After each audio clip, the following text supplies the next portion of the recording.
No, I was telling the story about something else. And then I was like, I still have the girl's page open I was looking at. And I was like, we're never going to get him on. He's never going to get it. Who knew? Because you remember, like, that's the thing. I mean, he'll come back on in a second, but yeah, I'm recording. Fuck yeah. So the long story short, you guys all missed this. Basically, I'm going to see the Killers, everybody. Keep all this in the podcast. I'm going to see the Killers, and I bought the wrong night on StubHub. And so I had to rebuy the actual night that I'm going, which was actually cheaper than the tickets. And I have to now resell the tickets that I already bought because I can't go because I'm performing that night. Have you ever seen the Killers? It's so annoing. It's so annoying. I don't think I've ever seen them. It's my fourth. I'm trying to think if they were at a festival. I think they were at a festival. I saw them. Well, you just do rave music now. Pretty much. All you do is listen to DJ Tom.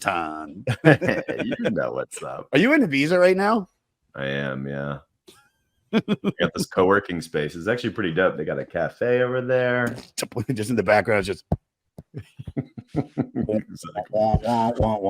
your pills on the way in every morning. Hey Josh, what album is this? Highway to Hell, dude. Oh. If you want blood, all right, you got it. let's do it, dude. I'm so shocked, and please don't. I'm wearing my glasses because I want people. Hello, I can't see. Hello. Oh my God, we're talking about AC/DC. All right, let's. Now, when you said that you didn't know if you'd be able, you're like, how do I sign into this thing? I was like, oh man, he doesn't have Chrome. He doesn't have Mozilla or Chrome, which I don't know. No. You know what? Andrew set me up with this new iPad. It has everything. I'm set up on everything. I love it. So do you remember, because we did the first one live, which was White Blood Cells by the White Stripes. That was fucking goddamn. That was that 5 years ago, JT? Yeah. That was a long time ago. And then right at the beginning of the pandemic, you did Peter Wolf. Is that his name? That's it. And the listeners out there don't remember, but you and I, because we tried to get you to do this other thing that Jeremiah had set up, but you were like, fuck that. I'm not learning it. I'll call you. We'll talk on the phone. I'll record from my house. You record from yours. Yeah. Well, I've grown a lot since then. Are we doing the podcast right now? Is this happening? On? Yeah. It's all happening. Yeah. I figured if you saw what I looked like when Highway to Hell actually came out. Just imagine a big red afro. The glasses were gone. Oh, I was Billy Youngblood. Who got you into AC/DC? Because from my understanding, maybe I'm kidding. You're like, that's not this podcast, man. Wait, what are you talking about? Comes with that energy. Who got me into AC/DC? I remember where I was. Okay. I have two memories. One was the older brother of a kid in my grade had a boom box. That's how long ago it was. And he was playing Dirty Deeds on it. So that was 81 when that came out. But the year before, this was all in like the same year. It was crazy. Okay. Like Back in Black, then Dirty Deeds. And then For Those About to Rock was just bam, bam, bam. I was in 6th grade. So they had like a bookstore thing. Like this guy, this social study teacher made the bookstore. He's trying to make it almost like, back when he was a kid. And then he had a sock hop and people listened to the songs, So we were like, all right, whatever, So he made this thing, the Grizzly Den is what he called it, because that was the mascot. And I remember they played You Shook Me All Night Long. And then there was this kid singing along to it who was, always getting in trouble. Later on had a Monte Carlo. One of those kids, right? Oh, yeah, I get it. That kid you wanted to be, but your parents didn't want you to hang out with them. So I was like, who are these guys? I love the sound of this guy's voice. And then the other guy was playing the same band, but it was Bon Scott, Brian and Bon. And I couldn't understand. I'm like, did this guy's voice change? What happened? Because you know, it was a couple of years into me liking AC/DC before I figured out their first singer didn't quit the band or died or whatever. Yeah. Kids don't understand. This is like pre-internet. Like there was just, all you had was rumors. Rumors, did you have like Circus and like Hit Parader probably, right? Like those I magazines, didn't buy Rolling Hit Stone? Parader until 87. Good year to buy it though. Good year to come in. Oh yeah, no, it was all about, you know, and I remember all the listeners. Somebody was mad when Motley Crue was getting into it with Guns N' Roses. Oh yeah. This girl wrote in because she loved Vince Neil. She was like, "Fuck Axl Rose," and I'll shit and slash his hat. I mean, it was people threw down when they wrote in, and I always pictured all the band members all just knowing each other, laughing. Like, you know, sometimes they say rappers just start beef just to, you know, that it sells records. Yeah. So yeah, that whole thing was like on MTV, dead serious. I will fight you, Axl, anywhere, anytime. Just all kinds of awesome music, and Spinal Tap was going on. But AC/DC was above all of it. Yeah. They were always in their own lane. And they were just, I was trying to actually figure it out the other day, what it is about that band that when they get you, like it's lifelong. It's like meeting the love of your life. Like, I'm marrying this girl. This is over. This is AC/DC. Like, my son and my daughter are so ridiculously into AC/DC. I got to show you my son. Yeah. He studies Angus, studies them. Really? And like, you know, I got him a little travel guitar, so he's doing the whole thing. He finally got the hop down now. It's and he likes all the deep cuts too. So, anyways, getting to this album. So that's how I got into it. It was like some older kids, and they weren't the good kids. They weren't the kids that were in honors classes. These were the wise asses. I get it. These were the kids getting in trouble. Didn't care if a teacher yelled at them. Like, I remember that kid. I don't want to say his name because I don't like putting people's names out there. We'll just pick a common name. We'll say Andy Johnson. So for some reason, one of the electives was sewing, and you had no like choice whether you got thrown into it or not.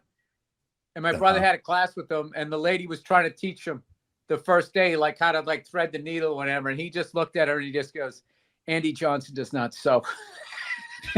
Just dead serious. And he just took the F from day one. He's like, "I'm not doing that shit. That is woman's work." This kid was in 8th grade, and he told an adult woman, he did everything but tell her to fucking sew the button on his shirt, man. It was, these were the kinds of kids that listened to AC/DC. And, you know, I look like a rodeo clown with my orange hair, so I wanted to try to appear as badass as I could so people would stop picking on me. So I was just like, I like these guys. Dirty Deeds, done dirt cheap. It just sort of fit in with me. So I was kind of a Brian guy, and Dirty Deeds was confusing because I didn't understand what happened to his voice. Did he have a cold? I had no idea. I was 12. Sure. And then For Those About to Rock came out, and then Flicker the Switch, and then somewhere in there, Jailbreak comes out, and here's this guy with the cold again. Who is this guy? And then that thing, Jailbreak, when that came out was when I figured out, oh, they had a singer before that. And this is how were you playing? This was 44 years ago, and I'm not even lying to you. Fuck. Last night, because my son loves that For Those About to Rock video, I saw a street sign in it, and I pressed pause. And I'm going, that looks like Melbourne, Australia. I looked up the location of the street. It's in Melbourne, and I Googled Earth down the street until I recognized the building that was behind Bon Scott. I'm 56 years old. I was 12 when I found out about this band, and it's just like this band is the biggest band out of all the bands that I love. Out of all of them. You know what I love? They're like Dave Attell. Where like Dave Attell is stand-up comedy. Stand-up comedy is Dave Attell. Dave goes out there. You're like, where the hell did this guy come from? What has he been through? He goes out there, especially in the wintertime when he's got the longshoreman hat and the pea coat. Yeah. And he's just up there like some fucking sailor came into port. I got some tales to tell you. And then he just does it. And all us on land are watching him going, oh my God. And then he just rides off into the sunset. Like AC/DC is just like this, all the acrobats and all of this shit that all these other people can do and play 1,000,000 miles an hour or different time signatures. These guys just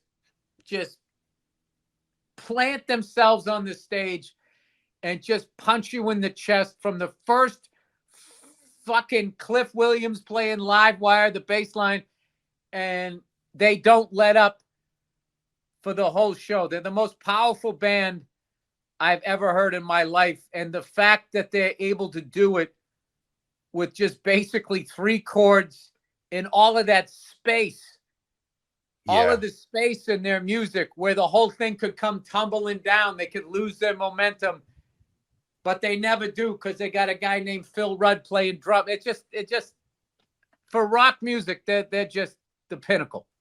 For when you when you started doing the jam, I think it was probably the 3rd one that you did. You dressed up as Phil Rudd, and we did Highway to Hell. So was that another reason that I got to bring that back? I just never have time. Please bring it. Every once in a blue. The John Bonham costume was fucking phenomenal. So was Tommy Lee. Dude, every time you've done it, Phil Rudd was the laziest because it was just like the ginger brown wig. I didn't know what to do. He didn't glasses. have a beard. He didn't have any. I should have brought the granny glasses. I didn't have those, but that's also AC/DC. Like, if you notice, like, you know what's amazing about them? Their music is timeless, and you look how they dress. It's timeless because they never went with the fad. What will never be out is a black T-shirt and some blue jeans. Yeah, that's it. Seriously. So Malcolm Young, like I used to say that when I was broke, I was just like, I'm dressing like Malcolm Young. You're never out of style. You're never quite in style, but you're not out of style. And it's just like, a couple pairs of blue jeans, 4 or 5 T-shirts. I can get through the week. Yeah. Well, you know what? Because this is the thing. I just found out about the history of the band, and what I think I dig so much about just the sound. The sound, it's not classified. It's just rock and roll. Maybe you could say it's got a little bit of blues in there, but they never have done a ballad. They've only done straightforward, in your face, balls to the wall rock and roll. And they have done ballads. They have done ballads. Have they? Yep, they have. Really? Ride On. God damn. I'm sorry. But he's able to get away with Ride On because it's kind of more like, hey, and that guy who doesn't settle down, I'm going to ride on that. Yeah. And then they had a song that was never released here. For some reason, it's escaping me right now. But it's a straight up like love song. If you watch some of their earlier videos, it's kind of funny where they're trying to find what the band's going to be. So it wasn't just Angus with the schoolboy outfit. They all kind of had crazy outfits. I mean, Bond went on TV in drag with like pigtails. Malcolm had some crazy, almost like Ziggy Stardust adjacent sort of, New York Dolls sort of crazy, like silver pants with platform boots and like shit like that. But very quickly they figured it out. They're like, all right, Angus is the show and we're the engine. And then Bond and Brian go out front. Do you know the history? Do you know that other ballad? I'm gonna remember what it is. Think about it. Do you know the history of the band? Because I have a little thing about it. Because I never found any of this shit, and I think a lot of people probably don't know. Most people think quiz me. I'm a little rusty, but quiz me. No. This is easy. This is a quick synopsis of how to get from them starting to Highway to Hell. So Malcolm and Angus are born in Scotland. They moved to Australia. 1955. The reason why they're so short was there was lead in their pipes. Really? Shower pipes. Yeah, that's why they're 5'3" and 5'1". Oh, I didn't know they were that small. All right, fuck yeah, dude. You know what's funny? Because they were the only ones I watched when I went to buy my first guitar. I went to the music store. I thought they were toy guitars because they looked so small. Because dude, his SG went from his shoulder to his waist, the body. So I thought they were as big as it. I mean, you guys have any real guitars? They're like, yeah, they're right over there. Sorry, I'm done interrupting. No, dude, feel free to interject at any moment. So the Young brothers, that same year, they meet George Young. George Young, their brother, meets Dutch migrant Harry Vonda. They form a band called the Easy Beats. They had a hit, Friday on My Mind, which I'm pretty sure David Bowie covered. I got Friday on my mind. Yeah. Good Time Tonight, 1973. The younger Young brothers put together a band originally with Angus on rhythm and Malcolm on lead. Their sister Margaret had a sewing machine that had a plug on it, and that's where it read AC/DC for alternating current, direct current, which I also just found out not only is the name of one of the best rock bands of all time, but it's also what they used to say bisexuals were. They're AC/DC. Oh, that was way more prevalent. That was way more prevalent than the band for a while until Back in Black came out. Then AC/DC, it's kind of like when I was growing up, it was Two's Company, Three's a Crowd. And then the show Three's Company came around and it fucked up that whole expression. Yeah. Well, AC/DC meant, you had a leg swung over the fence. You didn't know which way you were going to fall that night. AC/DC. I love that. Yeah, we go in mustache or we go in beaver pelt. A lot of hair. There was a lot of hair back then. It's like, I love that. Remember that clip I sent you of that Penthouse comedy from the 80s, and it's like, and it's like, and with Andrew Dice Clay, he's like, bisexual. What do you mean? Either you suck dick or you don't. Oh, it's like, boy, was he wrong. Boy, now that everybody's kind of allowed to be who they are, there's just all kinds of stops and rest areas along heterosexual or gay. Oh my God. All right, so where are we? So they thought the electric symbolism was perfect for them before later realizing that it was also the bisexual thing. In Australia, they are often affectionately called Akka Daka. Did you know that? Well, they're all big on nicknames down. They don't call it McDonald's, they call it Macca's. Yeah. They don't call you Josh, they call you a cunt. They're big on nicknames. Although their first lead singer, Dave Evans, leaned into the then popular glam rock, the Young brothers wanted to be more straight ahead rock and roll. Despite that, Angus went through several attention grabbing costumes, including Superman, a gorilla suit, before landing on the famous schoolboy outfit. Mm-hmm. Several lineup changes, including a different lead singer on their first single and a B-side. After Dave Evans, their original, left the band, they auditioned their driver, vocalist and drummer Ronald Scotland, or Bonnie Scotland, or eventually Bon Scott. Meanwhile, they recorded their first album with a production team of former Easy Beats and Flash and the Pan members Harry Vonda and their brother George Young. After several records, lots of grueling touring and some success, but lots of struggles and several threats of being dropped. How can they call George Young a flash in the pan? His band made it, they had a hit, and then he goes to produce and he creates the greatest thing. Critics are such, go ahead. Yeah. No. I know exactly what you're saying. Yes. They threats of being dropped by their label. They settle on the lineup of Angus, Malcolm, Bond, with Phil Rudd on drums and Cliff Williams on bass. The frustrated record company wanted to try something new to help them break bigger in America. This would be the first album not produced by Vonda and Young, their sixth record. So first they have Eddie Kramer, and Eddie Kramer because he produced Kiss, he produced Led Zeppelin. They start working with him. He's not getting anything right, or at least what they want. So what they do is they record all of the songs for the record in one day, and that can then get sent to Robert Mutt Lang. And Mutt Lang, Bill, because his name was on like every other record that I had. Him, Def Ted Leppard. Templeman. You started to know those guys back when there was like record albums, like you knew those guys' names were. Yeah.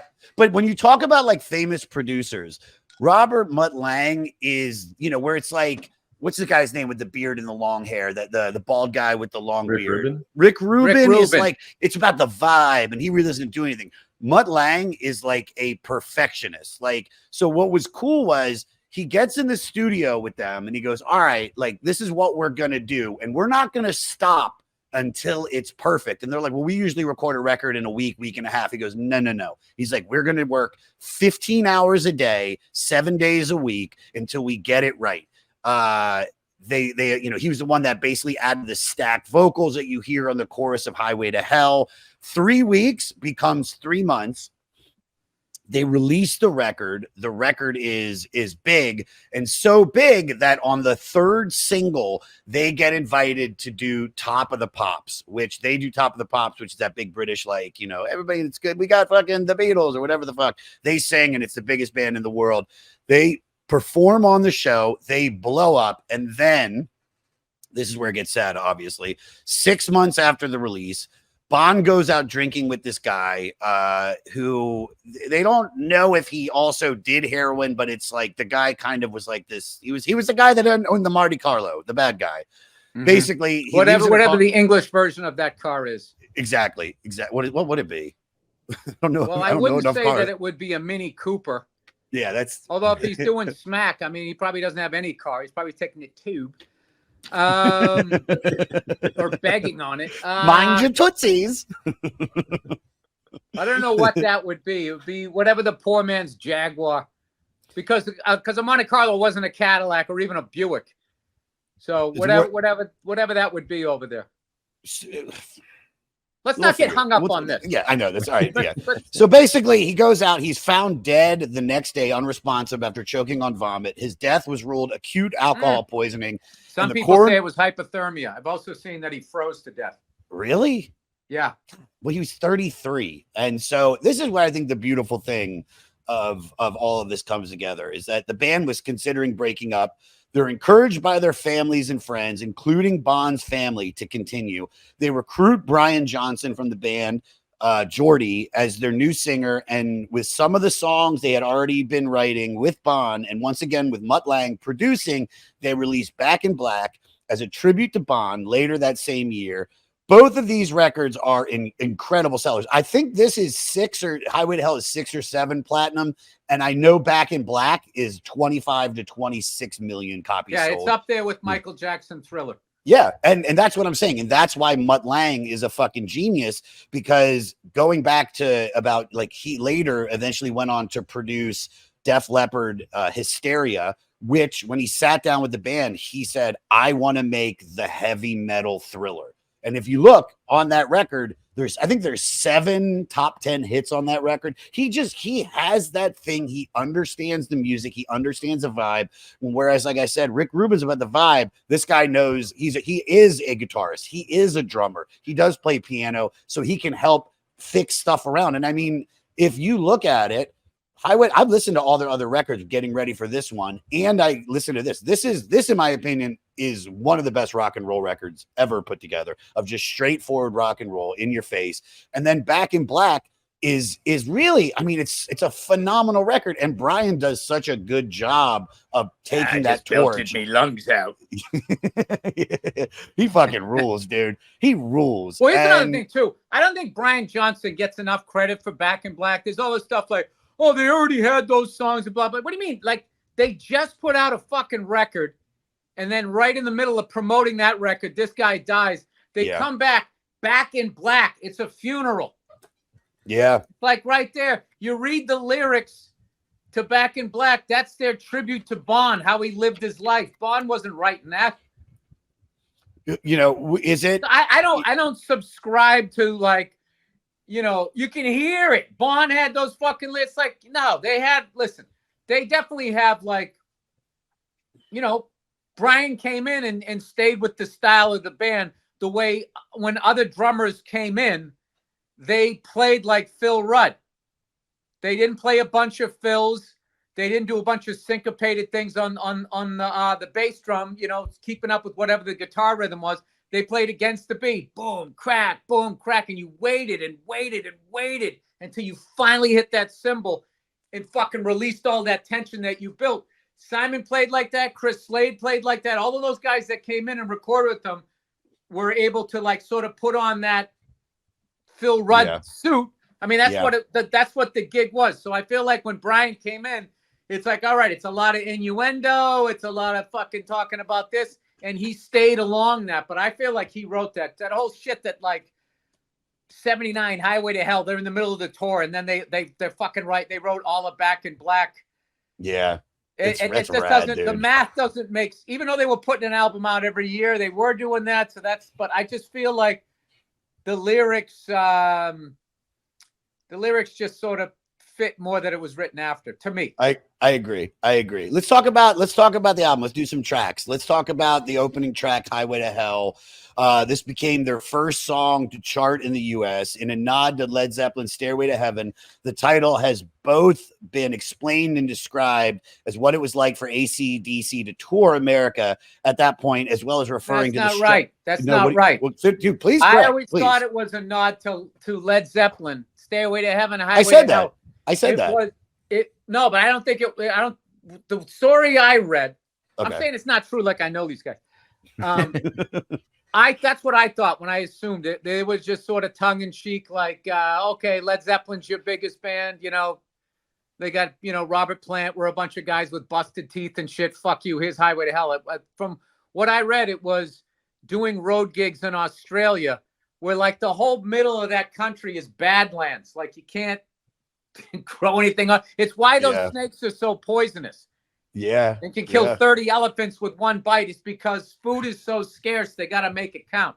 So they would get in their van from Perth or whatever to drive to Brisbane. And I don't know what the hell was in between, but that's what they were saying. That was the highway to hell, was getting on those things and playing these one-nighters in the middle of nowhere. Probably to Australians that looked at AC/DC like they came from money. Like that's how far in the sticks they were. So that's what I heard. Highway to, and if you listen to the lyrics, it's sort of making fun of where their career. Hey, mama, look at me. I'm on my way to the promised land. Has a dual meaning, like, you want to go to heaven, they're going to hell. Yeah. It's them joking on, hey, look, I wanted to get into a band and look at me. I'm doing it. And I'm going to some shithole in the middle of the shithole of all shitholes, in the middle of the Badlands. What was your worst touring experience? I'll be honest with you, dude. I blocked most of them out. I can't even remember. My worst tour, like, or just whatever, like being. You got to pick a category. You want to go loneliness? I'll say the time I finally played the game on a NACA festival and did my dopey-doo. I worked clean, and I got 25 schools in 30 days. And it was just doing the show and then waking up the next morning, going to Denny's by myself and driving 7 hours across Kansas or Nebraska by myself and just showing up and just being like not talking to anybody the whole day other than the waitress. Then my next conversation would be, hi, I'm Bill. I'm the comedian tonight. Yeah, and then, we don't have a stage or a microphone. It's You're just in the hallway. Nobody has any idea there's going to be a show. It was a fucking month of that. And I think that was also the same month I figured out that I was starting to lose my hair. I mean, it was brutal. God. It was brutal. Here's what's funny is I don't think by the time, and we're going to talk about hair, is like, I don't think really by the time that you actually ended up shaving your hair, you still had the majority of your hair, right? Yeah, it was just, you know what I mean. When athletes play too long, you don't want to. I didn't want to end up on the Seattle Supersonics, or the Phoenix Suns. No, totally. I wanted to retire with the team that drafted me. So but I got to tell you, it ended up being the best thing ever for my career because up until then, having the red hair, they just couldn't get past people, everything is a friggin' stereotype and you're going to play what you look like. So I look like fucking Ron Howard. So what did Ron play? And the thing about Ron Howard that screwed me as an actor was he wanted to be a director. So right after Richie Cunningham, he got out of the game. So that was frozen in time. Yep. So that's, they had me in the redhead drawer. So you shave your head. And then all of a sudden, does this guy know a little martial arts? He could play that guy. He could play a fucking asshole. And I am an asshole. So that was more like they kept having me, okie dokie, Fonzie. And like, that's not who I am. Yeah. Dude, dude. Yeah, I'm an idiot. I'm a meathead. I'm a sports fan. I have a couple drinks. I'm too fucking loud and I talk over people. So that didn't fit into the redhead thing. If you're red, yeah, if you're a redhead, you get typecast as ginger, and you can't get away from it, dude. That's a No, perfect, everybody does. perfectly, Everybody does. The perfectly man in the said. corner Yeah. you've yet to introduce me to, who hasn't said a fucking word, he would immediately. Oh be- shit, Jeremiah, dude, you've met Jeremiah. You met Jeremiah years ago. Sorry, he's my producer. Say hi, Jer. All right. Well, we haven't done this fucking show in like 5 years. So Jeremiah would immediately be cast as a male nurse or some sort of surfing guru or a yoga guy who's a little too touchy-feely. You're right Yeah. about everything, honestly. Okay. Josh, you'd be a low-level scumbag drug addict with your I'll take fucking, yeah, with the tank top and the voice. It's a Clyde Maybe- Drexler. Maybe if they rebooted Hill Street Blues, you'd play that crazy cop that fucking went out on the street and was crazier than the guys they went after. Yeah. I'll take that. I'll Undercover. take that. Yeah, Yeah. I'll take that. For me, I was, I used to joke in my act, like, I'm never going to play the hero. I'm more like the guy in the van, with the computer trying to give, Matt Damon more time. Oh, Yeah. I'll give it a shot. You're trying to break into the mainframe. Keep him on the line. Keep him on the line. I almost got the trace. Like that's who I was going to be. But then, actually, I gotta give Vince Gilligan. I always give him credit. Like those guys were the ones that gave me an acting career when they everything that they did on that show was different, and letting me play Patrick Kuby, where I finally got to play a guy, like a kind of guy I grew up with. You know what I mean? There was a lot of shadiness in the Massachusetts area, and I like to be sort of around it without being involved in it. I found those people fascinating. Yeah. So I was able to finally use all of that shit instead of trying to be on Father's Knows Best or whatever the hell they were trying to get me on. Yeah. Dude. Any thoughts on Highway to Hell you want to add? Is it your favorite? Oh, no, we AC/DC haven't even go? started about. Please go ahead. Um, Like, what do you want to say about Highway to It's Hell? just classic Malcolm Young genius. Those chords have been there since the beginning of guitar. That riff was there, and no one saw it. He just did. Da-na-na, da-na-na, So good. da-na-na, da-na-na, ga-ga-da, and the pause. Ba-na-na, boom, that, boom. Phil Rudd just coming in, and how they.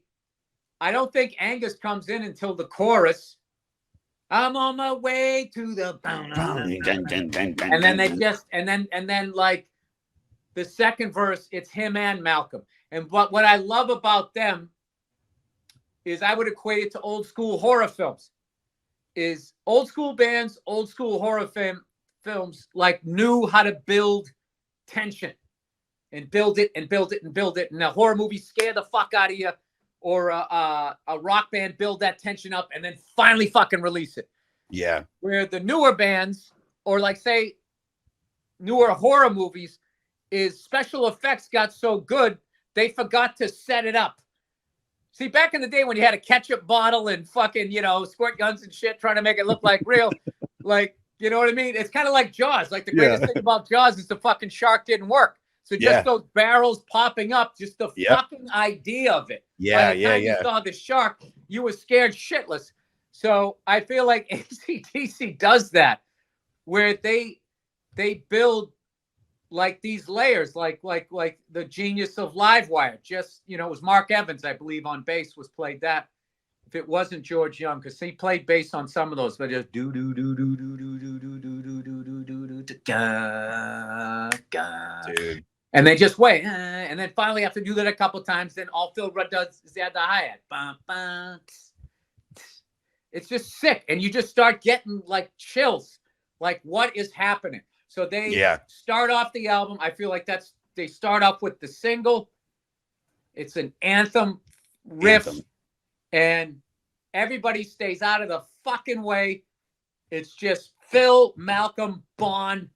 And then into the chorus, and then you get the band, and then they way to hell. You got everybody standing on their chairs. Everybody. So to go into Girls Got Rhythm, which I want to talk about, but I want to take what you just said right there and ask you your question. Well, it's not really your question. It's Girls Got Rhythm. You play drums. You told a story at one of the jams when we did Highway to Hell. Because my question is, what has been your pinch yourself musical moment? And I think it's probably when you got to play Highway to Hell at that like elementary school thing, whatever the fuck that was with Dave. Do you mind talking about that? That's one of my favorite stories like ever, especially the comedy store. It was a benefit for a private school. Yeah. That's what's so funny. Is you think, okay, everybody's paying tuition, they got plenty of money. They're like fucking PBS. They never stop asking for money. Yeah, so whatever. It's just the never-ending telethon. So that was Dave Kushner. He set that up. Love Dave. Frankie Perez on vocals. Oh my God, Chris from James, who's now in AC/DC. Chris, what's his name? I'll look it up while you're talking. I'm drawing a blank here. I'm trying to remember because I'll look it up. Cheney? Yes, Chris Cheney. And then I forget who else. Kushner was on guitar. I can't remember. So all I know, okay, so he goes, all right, let's play Highway to Hell. It's simple. So I go there during the day to rehearse. It's like up in the fucking Hollywood Hills. Yeah. Some crazy location. It's like a tennis club where you can see the valley and Hollywood. It's insane, right? Well, they need money. They need money. Fucking coke den. Yeah. Mansion, the Roman Polanski fucking, Yeah, it's sweet, right? So we play the song and they go, you want to do it? And then, I fucking nailed it. I thought it was great. Nailed it for me back then or whatever, for a dad that plays drums and also really does stand up for a living. I nailed it. And they said, you want to run again? I said, no, I'm good. So I go to the show that night. So I'm looking at the lineup of songs to see when I'm going to go on. Now, whenever I sit in, I usually go on about 3-4 songs in. The crowd's warmed up the band. Let's get the novice in there, fun little goofy thing, and then the blitzkrieg for the final 75% of the show, or that's the point. Everybody forgets whatever bullshit I did. Thanks. Yeah. So I go to look, and it's like my song is like second or third to last, and I'm sitting there going, "Why in God's name would they put me on?" And then the guy playing drums played for like the Blue Man Group show in Vegas, and he's a beast. And they're playing like the Who, and he's playing all the Keith Moon parts on a 5-piece kit, no double bass. Crushing it. I'm going like, I can't follow this guy. What the fuck? Why do they got me going on so late? So finally, I don't know if they have this part of the video because you can see it. I can't imagine what it looks like because it was almost 10 years ago. They had me come up, and I didn't even wait for an intro. I snuck up on stage because I didn't want to I was so going, oh my God, let's just get through this because I don't want to perform. And you're new because you've only played drums live on the Jam a few times. I think you've done the Dean Del Rey show. I did the Jam twice, and I sat in with Victor Wooten. Victor Wooten was the first time I played out live in front of some people, and my brother gave me advice. He goes, dude, don't try to be fancy. Just go Phil Rudd. Just lay it down, and they're going to do something on top. And that's what they did. Yeah. So, but that was 6 years between that. So I was really nervous. And I go to sit down. And as I sit down, Chris Cheney and whoever the other guitar player was, I can't remember. It was somebody else great. They walk off stage. And I'm thinking where are they going? They go, hey, we got a guest star on drums. Please welcome Bill Burr. Fucking golf clap. Golf clap. And it's all these, fucking, at this point, the moms have had all their rosé and shit. Yeah. It's the two women sitting next to us at the Billy Joel concert, right? Oh yeah. No, they were cool. There was the other ones. Okay, yeah. So, no, it was more a sister. Oh my God. When the lights came on. Jesus. Yeah. Jesus.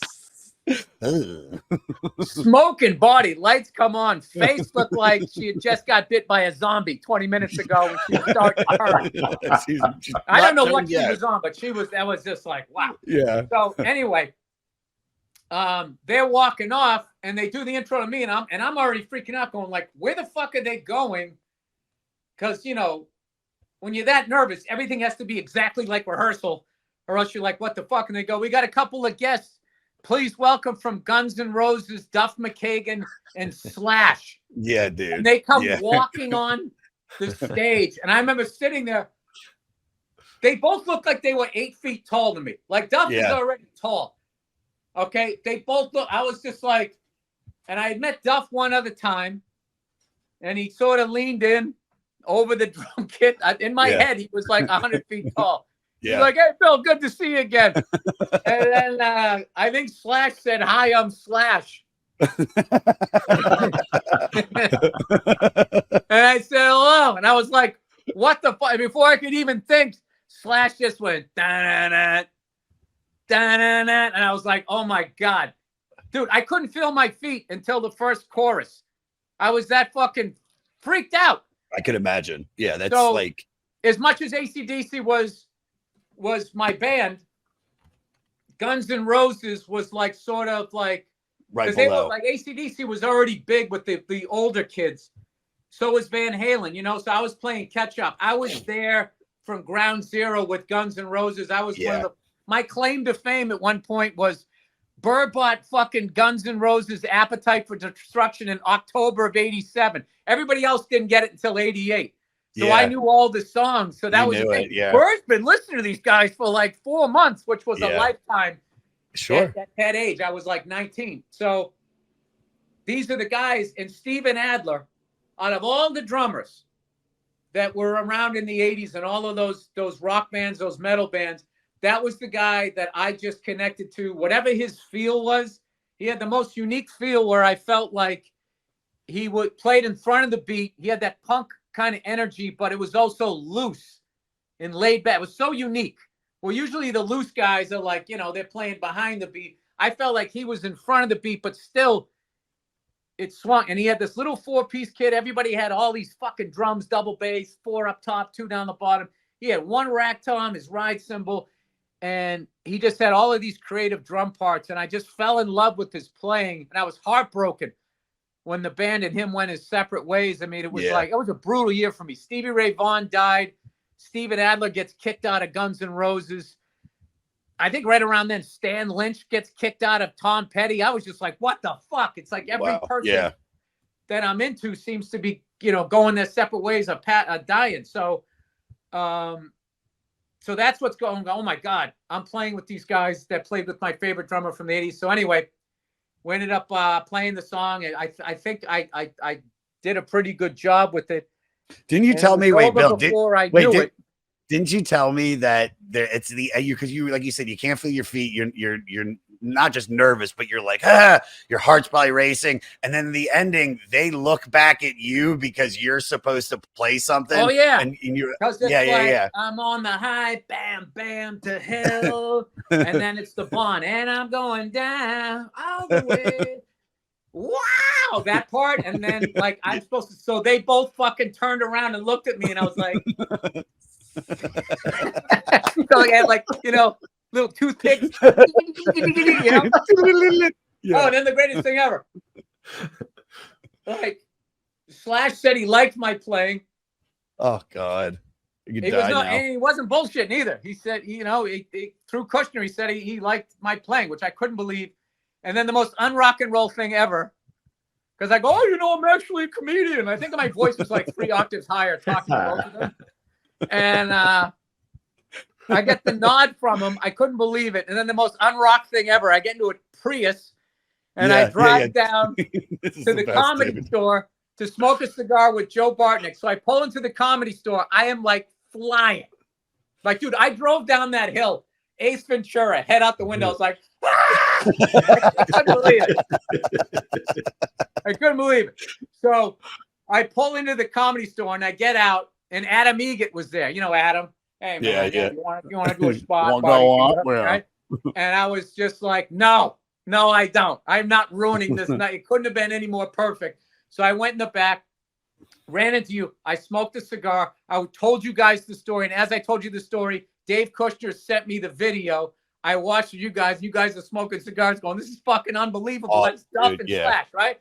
So I didn't want the night to end. It's 2 a.m. You know, I'm still feeling like Cinderella. I get in my Prius, and as I go to leave, I've told this 1,000 times. I go to leave, and I stop. You know, you go to make that turn on the Sunset, and as I go to leave, this fucking smoking hot LA chick knocks on my window, and I'm thinking like, this can't get any. She's gonna say, "I'm a big fan. Did you go up tonight? This is the perfect night ever." And I put down the window.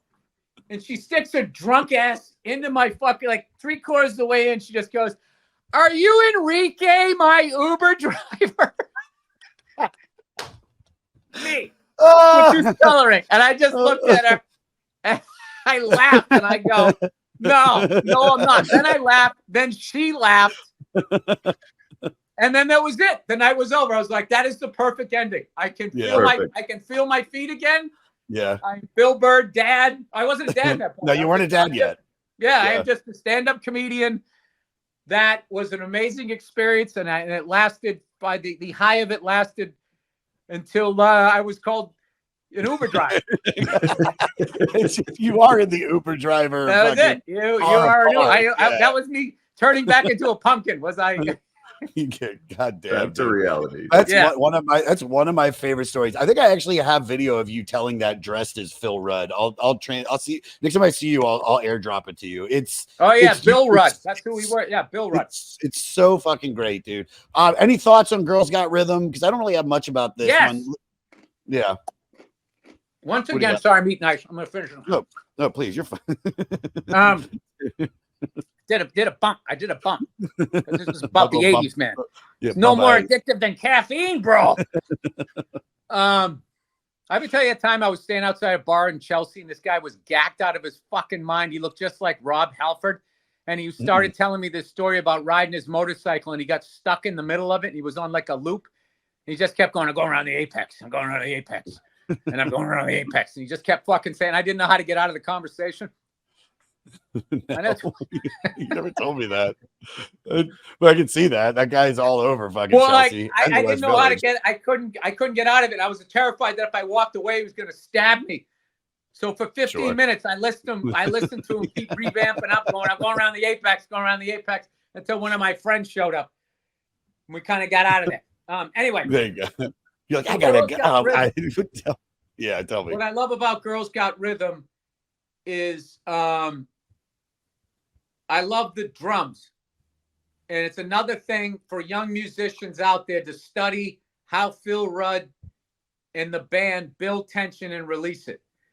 So it starts off at dun dun, 4 on the floor, dun dun dun dun dun dun, and then it's like a flam between, I think, the rack and the snare, and then it's boom, crash, bang. And what I love is when they come out of it, he just goes gun gun gun gun gun gun, no cymbal, right into the verse. Boom, I've been around the world, and it's just like they built that thing up. I feel if he came in and he smashed the cymbal, it would have washed out Bond's beginning lyrics, which is a great lyric. I've been around the world, seen a million girls. One of them got, and he just ended this story. And I just, the energy of that song, it's a great song to play live. I think you can, from knowing the few records by Mutt Lange, I feel like this song is the one that showcases not just Highway to Hell, where he layers the vocals for the first time with them, but you really hear that, like that backing answer vocals where it's like, the girls got rhythm, backseat rhythm. Yeah. It's the like, and for response. Him, that's just something that, he's got such a sound. I mean, these are two songs. Highway to Hell, is like you said, everything is an anthemic, like rock song, but it's like fucking Girls Got Rhythm is another pop song. It's a rock pop song still. And I don't know what the demo that they sent to him and it's such a great Bond song where he just had that ability to bang a million chicks and they still loved him and didn't feel like he was some, dog, some pussy hound out there, even though like it was like he just had that thing. They were just into him. So it was like the amazing thing about AC/DC is I feel like, women that don't like that sophomoric sort of, objectifying of women type of shit, if AC/DC does it, they can still be into it. and it somehow comes off as like a compliment. Yeah. Yeah. He's basically saying she's got the backseat rhythm, like this chick's fucking the shit out of you in the back of the car, but it's somehow empowering the way Vaughn. Yeah, it's like Whole Lotta Rosie. That's about some fat chick he banged. He was body positive, 40 years before Hollywood started doing it. There was a joke, and I remember we've talked about Rick Shapiro. I'm of course joking, everybody. You guys took that way too seriously. No. I was thinking about this. Is that you were talking like there was a bit by that guy. Remember Rick Shapiro? Obviously, I remember. Oh my god. Yeah. He's had a bit that I always like. He's like, when if you sleep with a girl, you don't call her a slut. You call her again. She's cool. Yeah. She's one of the good ones. And you're like, yeah, that's right, dude. And so big shout out to Rick. I think he's got Parkinson's now, but. Hey, dude, don't put that in the podcast. That's his story to tell. Jesus okay, Christ. My bad. All right, cut that out, JT. My bad. I will say Rick Shapiro is like, when I ever think of first coming to New York, that is the first, like, I consider New York guy that I had to go on after and really be like, what the fuck do I say after that? Didn't he pulled out his schmeckle once before you and you thought it was like the funniest thing ever because like the crowd sucked? I would never. No, that story is for comics only. Okay, my bad. God damn it. All right, JT, cut that out. Yeah. We'll cut that part out. All right, here, let's pick it up from what he would used to do. Yeah. Rick Shapiro is such a badass. We've already had to delete two things that I don't want to be public. I guess so. The one thing that I remember was the Comedy Cellar had like this some sort of like water pipe that used to be just, hang like, that ceiling is small. So small. Low to begin with. And then it would have like that pipe. And he used to hang from it by one hand, looking like the microphone, looking like this crazy fucking ape that got out of the zoo. I just remember Esty, there was a few guys that she wouldn't book because they were too tall and their head would be behind the pipe. She'd be like, Esty, why don't you book him? Nah, he's too tall. He's too tall. I've never heard that. Any other every other one is like a fucking it's if you always think like there's this comedy club in Springfield, Massachusetts that if you fall from the roof of most comedy clubs, you might land on the ground and be like, man, I just bruised my butt a little bit. But this place, Roar Comedy Club, if you fall from the top of that, you're dead. It's like a cathedral. And that's why I think, like you said, most of the clubs have much more excess room. The Comedy Cellar, it's just a fucking railway car where if like Gary Goldman, he's at the top. Yeah. Well, it's always, you can't work the club because you're not funny. You're a hack. You're too green. Never he's too tall. That's the only place ever he's too tall. So anyways, on to the next track. Where were we? Do you have anything about Walk All Over You? I'm doing this by memory, by the way, because I still listen.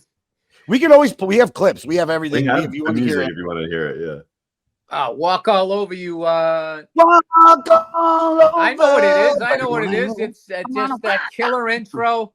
Yeah. Those killer Phil Rudd drum fills. And this past year, I got to play it live with Dean Del Rey, the Bon Scott tribute. I could not believe how well that song worked live. Really?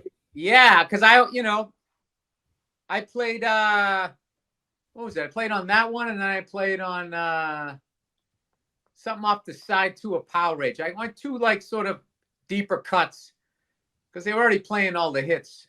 Yeah. Not Gone Shooting. What the hell was it? I forget what the hell the song was, but I couldn't believe how well that thing played. And it's also I just keep talking about the drums, just how Phil accents those things while keeping the bass drum underneath and just accenting with the snare and the crash and all of that. Yeah. It's I just like how it's it's this up tempo thing, then goes into like a halftime thing on the drums, comes back out again. It's really just an incredible ride you take the crowd on, where it's got that build, of course, the big build up, and then it's going 100 miles an hour. And then all of a sudden, the radar detector goes off. It's cruising by the cops during the yeah. Oh, man. And then we're off and running again. It's just an incredible song. And then I also feel like there was a level of just sophistication and songwriting polish, not in a bad way, that they kind of their songwriting, the arrangements of that was at like another level. Like the whole thing about that album, the production value, everything, the It's songwriting. great. It was the first time they sounded like a major band. They didn't sound like what, before was just like, man, they're recording this in somebody's garage. And, you listen to how raw, like Overdose sounds, side 2 of Let There Be Rock. And, there was a lot of it that just felt like, they were sort of like, I think they paid to produce this, kind of felt, but Highway to Hell. They bet on themselves. Well, that was for the this first record. time it said Atlantic Records. They were on Atlantic, I believe. It wasn't Atco or whatever they were before that. Yeah, this is them betting. I mean, getting the other producer that they fired besides Mutt. This is getting a guy that's like, you've done everything on your own and it's been great.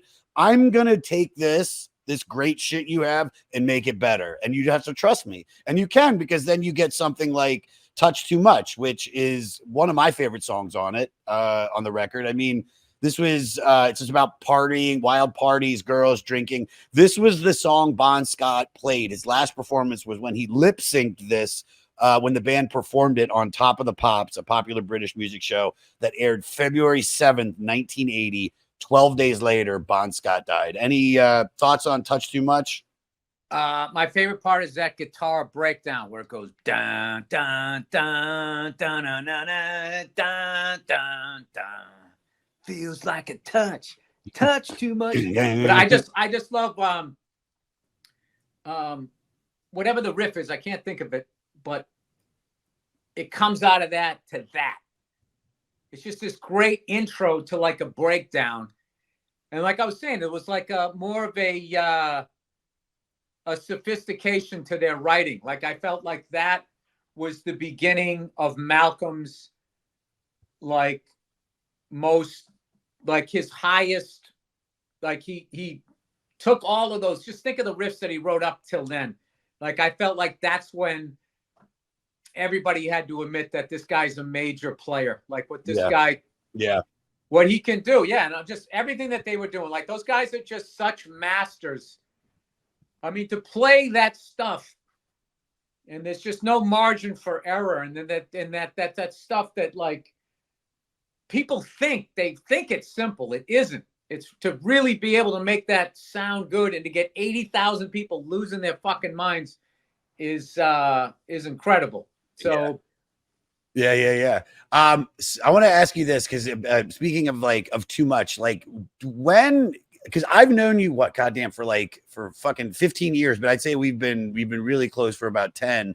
And like I know how nice of a guy you are, but the crowd because of your stand-up kind of stems from you and the frustrations you see from the world, are people shocked when they realize like how much of a nice guy you are? Or do you like to play up like when we were at Billy Joel and people would come up and they'd say, I hate to bother you. And you could, with a smile, you'd be like, well, you are. And then that's not what I say. You know what I mean? Like, no, when they come up, they go, listen, I don't want to be that guy that, comes over. And I go, well, then don't.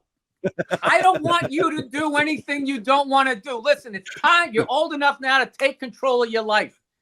You don't want to do this, so you need to walk away right now. I know what I do is they also kind of, I feel like, want me to be a little bit of a jerk. You remember I was taking a picture with that guy? He goes, oh, my son was blah, blah, blah. Buddy, I don't need the life story here. Let's just get the picture and get on with that life. And he fucking bursted out laughing. Yeah, dude. So when I was growing up, that's the way you said thank you to somebody. That's the way you showed love or appreciation to somebody. Was you broke their balls. And also you showed that like you knew where the line was. Like I would never, it's just a weird thing. You learn where the line is by fucking up. And then once you know where the line is, you know where it is. And the line moves with different people, but you're able to kind of like, it's like there's a line. When he's like blindfolded, he could still block the punches. Yeah. Yeah. It's the breaking the balls version of that.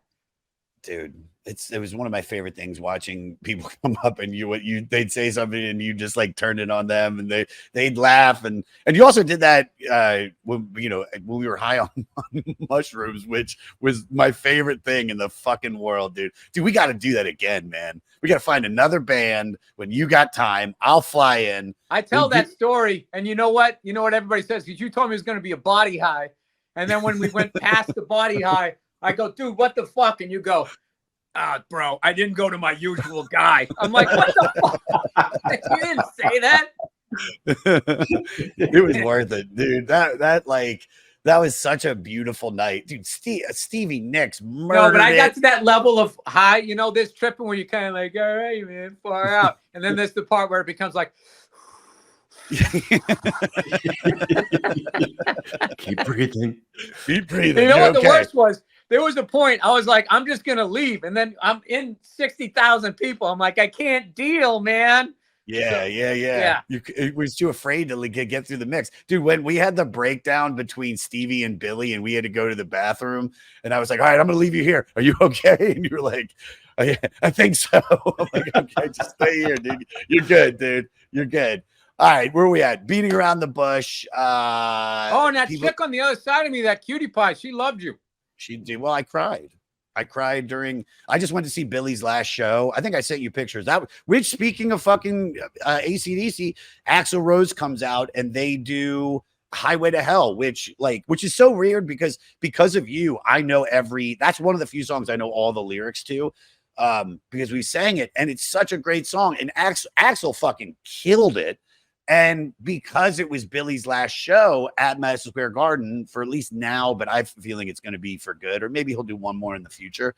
Dude, I think I cried right from the beginning all the way through until I had to leave. And I had to leave right before I didn't get to see the final song, but it was. Dude, it's like you're going to go see Meatloaf or something. I don't get why you're crying. I love him. I don't know, man. Right before we took the mushrooms, he goes to me, he goes, all right, just full disclosure.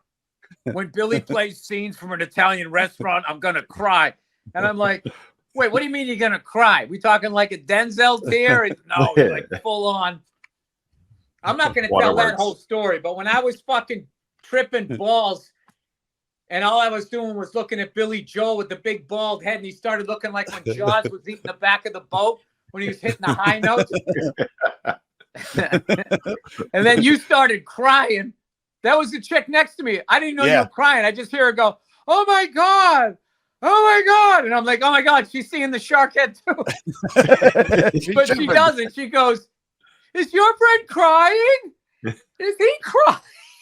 And I look over at you and your fucking face was as red as your collar there. And you're like, looking like a fat chick at her wedding.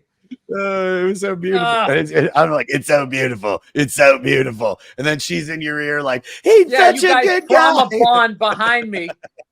I don't want to tell this story, dude. It's all right. I'll tell it. Just to finish. He is such a good person. I hope you appreciate what a good friend you have. He is a really sweetheart of a person. And then the second she shuts up, he leans in with his pirate voice and goes, yeah, I could totally fuck that chick because I cried in front of her. It was so funny. It just made me feel bad for her, where I was just like, how is her picker still this broken? How can she not hear this guy's a pussy hound? He literally sounds like he has a wooden leg and he just came ashore. And she's like, that's the guy I could have kids with. Dude, it was JT. It was really funny too, because I remember like a couple days after you called me and you're like, dude, I told that story on stage and it killed, but don't worry, I didn't say your name. And I was like, say my name, please, God. No. Oh, I love it, dude. I love it. It's such a great. That chick, she was still when she was younger. Oh my God, she was gorgeous. Yeah, there was like a group. That Utah fucking duster wearing that duster, man. Like she just rode in on a fucking horse.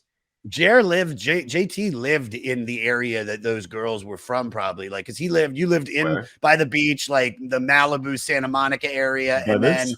and then Venice, and then you Now moved up I to get the fucking ponytail. I see. yeah. I see. Oh Yeah. yeah, I'm dude. starting to understand the life coach vibe. I get it. Dude, I've known Jeremiah. I've known him since 6th grade. I've known this kid for 6th grade. He's been with me, and now he lives in fucking Ibiza. Yeah, good I for just him. moved to Spain a week ago. That's crazy, dude. Are you a citizen yet? No, but I'm applying for a visa right now. What? Yeah. No shit, dude. You All just right. sounded like Lil Wayne. Like, baby. You're like, All right. Not Lil Wayne. I'm sorry, Little John. Oh yeah. Either way, that would have worked. It was apt either way. All right, beating around the bush. Any thoughts on that, or shot down in flames? You have any? Because I want to get to. I don't want to. Go ahead. Start with your thoughts on beating around the bush. Classic. Bon Scott innuendo, and then like really tricky, sort of like just listen to another one. Listen to Phil's playing. How he always gives you something to go like this to. So he keeps the momentum of what he doesn't like start over. It's almost like a comedian, when a joke bombs, you're like, fuck, I got to start over again. He makes sure it never bombs. And just what he plays on that is brilliant. Angus's playing is incredible. Like all of them, like that, the tempo of that and how intricate that whole riff is. Yeah. One of their more complex riffs. Yeah, it is actually from this record for sure. And it's just like boom, boom, boom, boom. Oh, she's always fucked me up. You can throw me left, throw me right. Oh yeah, one of them's on the snare, and I would always think it was the bass drum, and then I would fuck up where the snare was. That song gave me fits. Forget about how fast, because he's playing eighth notes on the hi-hat, make my forearm burn. And every time I go to do that Bond bash with Dean Del Rey, Steve Gorman plays drums, and that's the Black one Crowes, I always watch how effortlessly he plays that song, and I love it. I love that. I've been to one of those, and it's magical, dude. I love that him and all of the rock stars that he gets love Bon Scott so much, because you can really see the roots of this music in everybody else's that's come out since. And it's really Scott Ian always plays the Malcolm part, and he is not fucking around. The level that guy is dialed in, like he's just like kills it. Yeah. So like when it's funny, when I do the Bon bash, I don't even think about the crowd. I'm actually thinking about Scott. I'm like, I can't let this guy down. The level. And I don't want to get a look from this guy, because he's a fucking legend. Sure. One of the big four thrash bands that started the whole thing.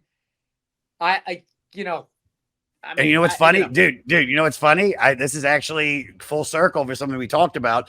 Scott and his wife have been on the podcast because he's married to Meatloaf's daughter. So he came on to talk about Meatloaf.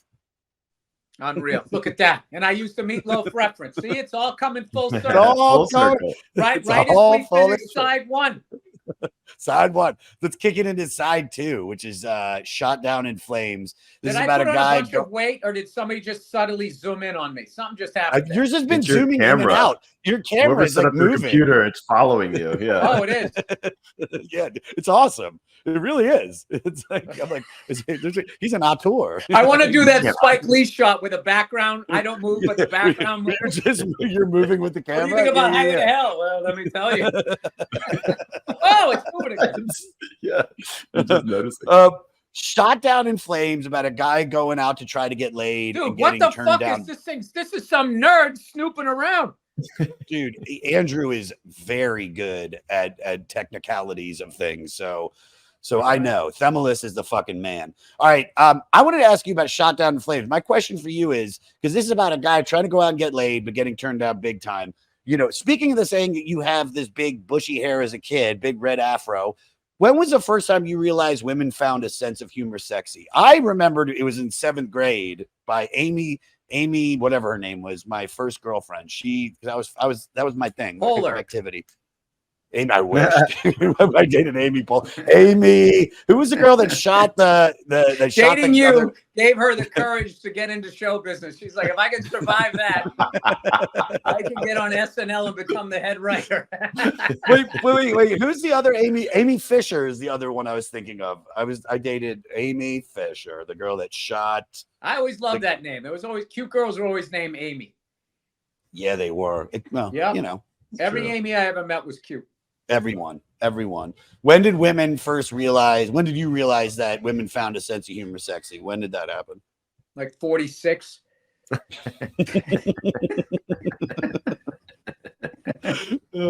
There was never anybody.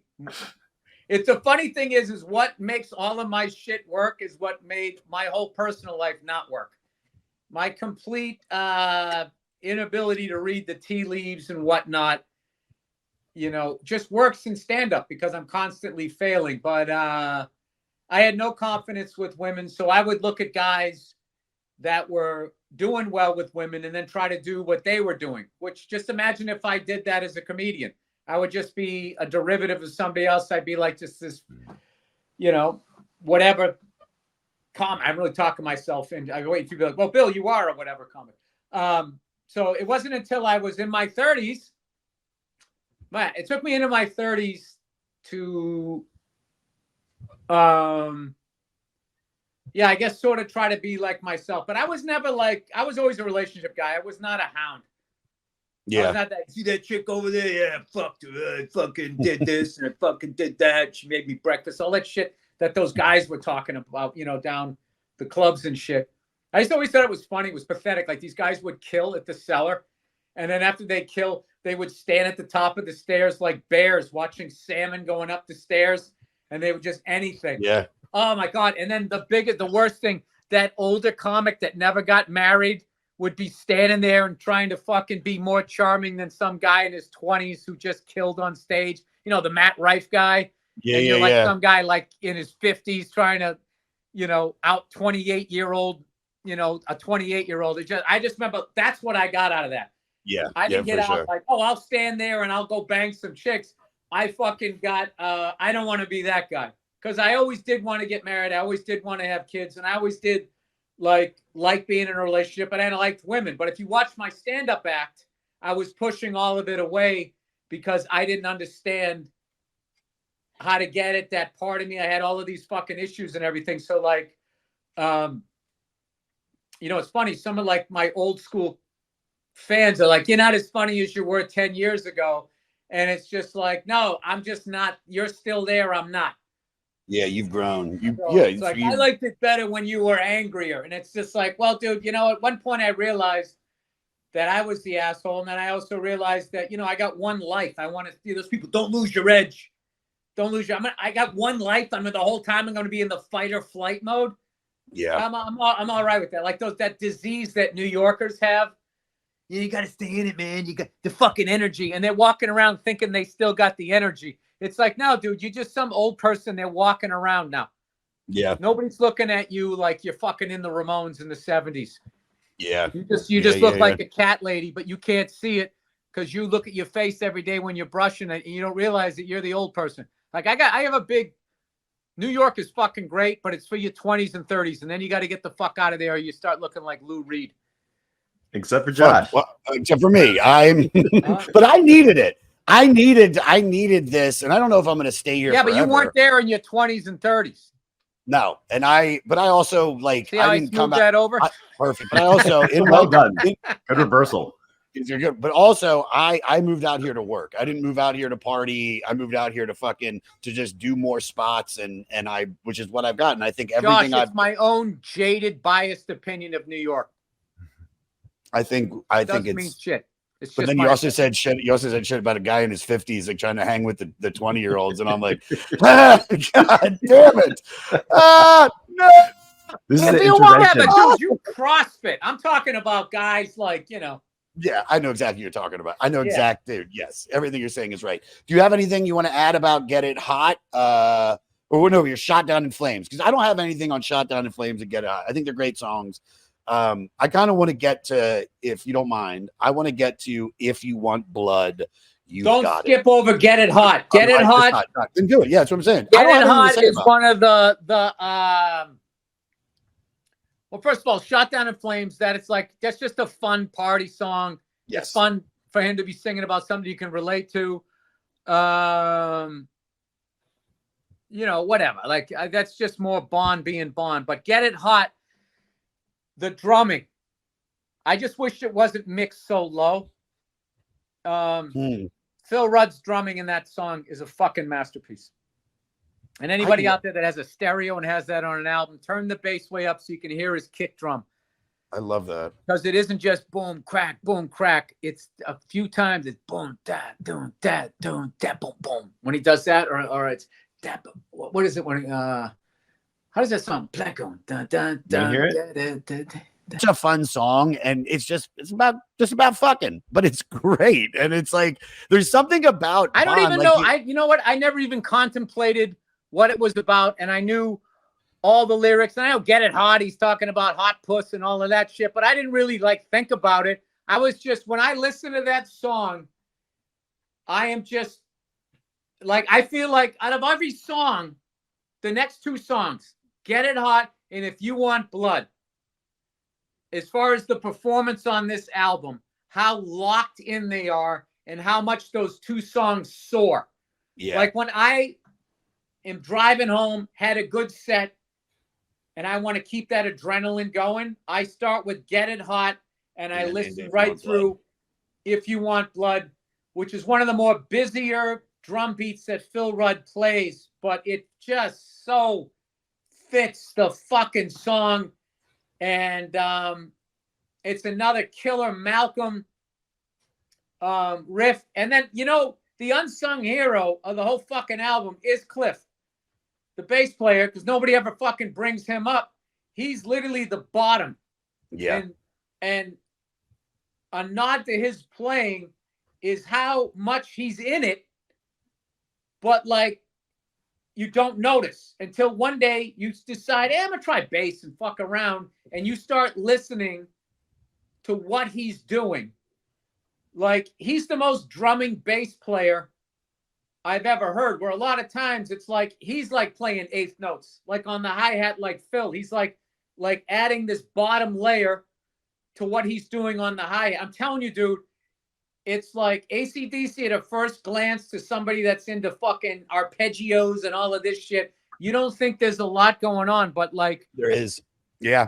It's you know what they're like? They're like the old school Packers sweep. When Vince Lombardi, we're gonna have a seal here and a seal here, and then we run it up the alley. That is how they fucking write songs. You know what they're gonna do. You're totally ready for it, and there's nothing you can do about it. And they just run you over. And you walk out of the arena with their footprints on you, dude, that was fucking awesome. Yeah, dude. And I think If You Want Blood, because this was the song, we did this at one of the jams. We did it with Kushner. And this was because I'm not gonna lie, I'm gonna sit here and act like I was some AC/DC fan. You're somebody, you and Dean are people that have influenced me into really getting into them. And then this was probably the second non-big hit song that I listened to. And then we did it at the jam. This is, arguably just as good as Highway to Hell or any of the songs on this record. Cool thing about it is this is where Mutt Lange helped the band grow. A story recalled by Angus Young on getting Bond to sing differently. I remember one day Bond coming in with his lyrics to If You Want Blood. He starts doing it and he's struggling. There's more fucking breath than voice coming out. Mutt says to him, listen, you got to coordinate your breathing. Bond's like, you're so fucking good, cunt. You do it. Mutt sat in his seat and did it without standing up. That was when they all went, what the fucking hell we dealing with here? And I think that's kind of when they realized how good Mutt was by being able to talk to Bond that way and then also be right. Because this is, like you said, it's one of the faster songs on the record. It's not, there's a lot going on with the drums, but it is a pump you up. I'm surprised this song isn't as big as some of the other songs of their hits. Am I right or am I wrong? I think so. No, you're 100% right. I'll tell you an aside that if you watched AC/DC made videos for this album. They did Highway to Hell, I think If You Want Blood, and then Walk All Over You. I think those were the 3 videos they made. And if you look at Bond, he's screwing around. He barely knows the lyrics. You know, he's kind of going like, there'll be like a whole line goes by and he kind of goes like, just smiles and his lips are barely moving. It's some of the worst lip syncing I've ever seen. And I just think that this is right before music video took off. It's 1979. So they're thinking like, man, this is bullshit. We're like a road. I mean, Angus and everybody else is going off, but Bond, especially on like Highway to Hell, there's times he doesn't know the lyrics. He just kind of goes like, he just sort of moves his head and his mouth. And it's like, you look at it, dude, it's some of the worst. It's like, or he hides behind the mic because the songs are still new to him. And I think he's also like, I want to go have a pint. I don't want to fucking be here. But he's also but he's being funny. But it's still funny when you watch it. And then you look at like the Back in Black videos, and there's a heaviness to him. There's a seriousness to him, and there's a darkness to him. And it's the death of Bond. And they're at this critical point now. Like, we built up all of this momentum. We lost our guy. We lost one of our best friends. We haven't had a time to grieve. And they're just putting their head down. And if you look at the Highway to Hell videos, there's a lightness to the band. When you look at that Back in Black, even the way it's fucking lit, the whole thing, because I can imagine, you know, Brian's still getting comfortable with the guys, and they're all, the record label's looking at him like, we signed these guys to a 3-album thing here, big Atlantic Records. Yeah. They needed this. They needed Back in Black to work like no other album, I feel. And that pressure and that heaviness and that sadness and grief is in those videos. If you watch it. I gotta watch those. No, I didn't. Well, see, I had no idea that it was like he died so soon after, but I did know the story about how Brian came on, and which is what's fucking cool, because there's not many times another singer has come in the album. I mean, Sammy Hagar with Van Halen, yes. Who else? I mean, that's really Sammy Hagar, AC/DC. Am I missing another band? Even when Sammy Hagar came on, it just became a whole different band. Yeah, for sure. Eddie was able to get into like all the keys and synth things that he wanted to do. And the only things that I could really hear that were the same was Michael's background vocals and Alex's snare. Was just, to me, like, as much as Eddie's tap on, the sound of Van Halen to me was Michael's background vocals, Alex's snare, obviously Eddie, and then that David Lee Roth yell that was sort of up in the back of his throat. That I think that's why he has, when people sit there going, oh, this guy, he can't fucking sing. It's like, it's because he sang. He didn't sing along to tracks. These guys fucking went out, did 300 shows, and he sang all of them. Like, I remember I used to imitate how my dad coughs. I can't make that noise anymore. Just doing stand-up. I fucked up my voice. So I can't imagine, and I was doing 10-minute sets that year early in my career. So I can't. So I always have like empathy. Well, look at another guy that gives shit to, and it's like, he doesn't sing that high on the fucking thing. It's like, dude, he's smoking cigarettes. Yeah. He's fucking doing. They write these songs, especially the older singers like Axl. Actually, I'll be honest with you, and I think I told you when I saw him 3 or 4 times on the fourth, when they came back on the 4th time was at MetLife, he did not sound good. And then I was like, oh man, he's done. And then I saw him with Billy, and he fucking sang like Axl Rose. Yeah, like your voice gets tired at the end of a tour. The best thing that happened to Axl Rose's voice was Chinese Democracy, taking 14 years to come out, and him not performing live. He preserved it. Yeah, he did. So that one was great. When Guns N' Roses came back, it was like you were listening to Axl in '94. Dude, when we saw him at the Palladium, that I was in it. It was like he ruled. It was like his voice sounded so good. Also, it sucked because remember we were standing for like 3 hours, and then he finally came out and played. And then you had to go home for the kids. And then it was just me by myself. I was like, I'm leaving at midnight. I don't care if they just played I gotta go. Here, so I want to ask you this question because we talked about when it says this, they get the title "If You Want Blood" from the live. It's from the previous year's live album, which was based on Bond's response about what to expect from their appearance at a festival in '78. They asked him what to expect. He said, "Blood." What was the greatest gig you've ever played? Ooh. I've had too many. I would have to say, in recent memory, I did a benefit in Gardena, California, at an old school the theater, the movie theater. Screen theater. Dude, the energy in that place and the history in that place and the people and how appreciative they were, it was like magical night.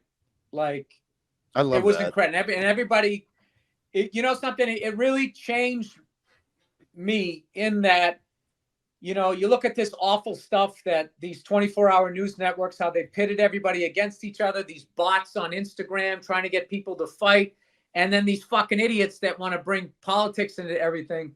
What I learned that night is, you know, expecting politicians in any party to get anything done is ridiculous because they're so bought and paid for. I mean, they literally just made bribes legal. The Supreme Court did. It's called a gratuity now. They said that, you know, you can't try us for insider trading. That ship has left.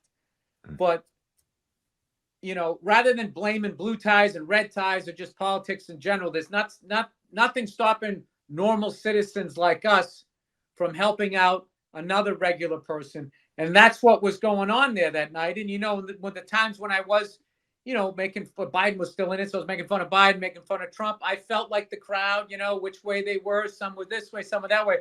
But we were all bonded in that we were rooting for this woman that owned the cinema, you know, the taco place around the corner. And like, the thing I got out of that, I was just like, all right, politics is crazy. Corporations are dictating what wars we get into.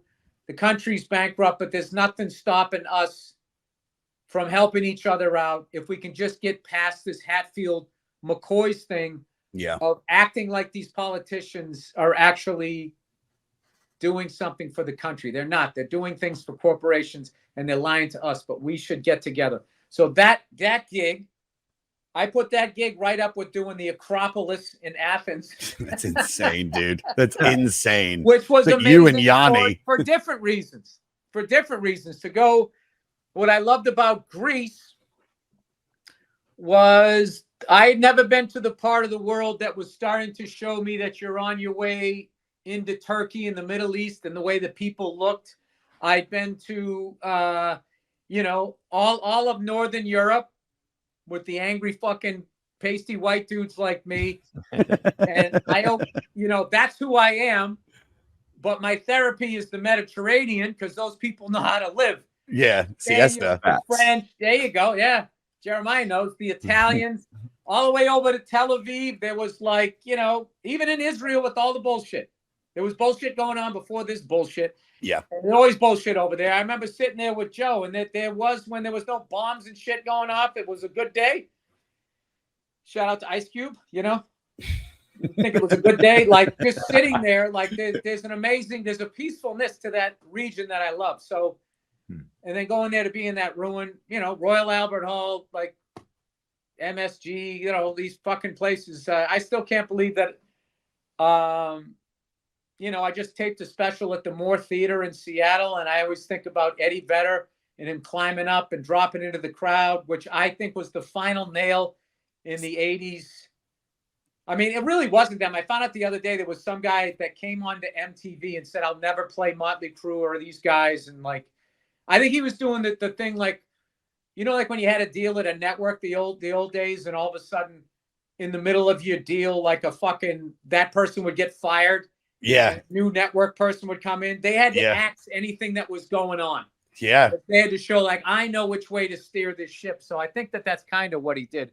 But it was funny to me to go to that place that I had such animosity for. And I had such animosity for Pearl Jam.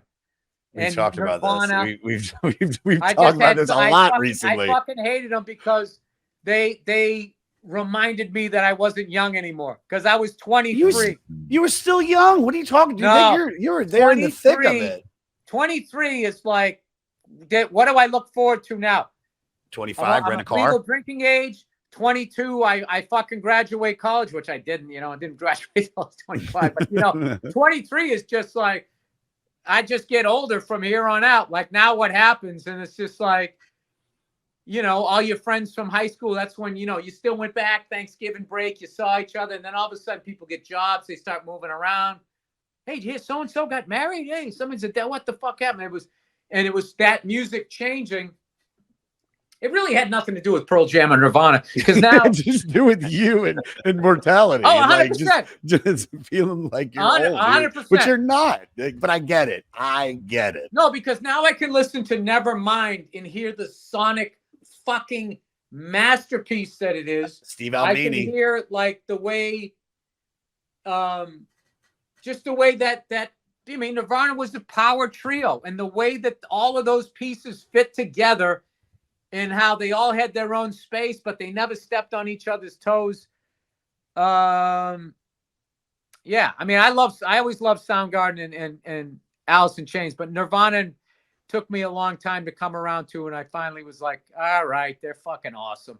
Yeah, I said Steve Albini. He did their third record. It was Butch Vig, and it's really cool. You want to think he is in the sense like this grunge Mutt Lange, because he just. There's like videos of him doing the layering where he's like mixing it, and he's like, they can remove this and put this, and he's showing you like in certain songs he's got like 5 vocal tracks of Kurt and 2 guitars. Yeah, and Kurt didn't want to do that. He didn't want to do it. He goes, "I'm telling you, this is gonna sound fucking great," and it did. It did. It really is. And what's funny is. I wasn't so much a Nirvana fan back then. This is what's funny is if I get too close to my screen, I can't see you guys anymore. Hi, hello. About AC/DC. Turn off that goddamn Soundgarden. These guys rock more than. That's so funny. I've never heard. This is when you contemplate. This is the great thing about glasses. You can. Oh, you look smart. It really does. You don't look hilarious. You don't look bad in them too, either, Bill. I mean that. I'm just kissing your ass. Like glasses are like. Well, the white in the beard helps offset. Marries the glasses. You didn't know me. I think we probably had just started, like, not hanging out yet, but we had jammed together. Does anybody ever really know you? No, not really. God, that went to a sad place. I'm closed off. I'm closed off. That pause you took hurt my heart a little bit. All right, let's keep it happy here.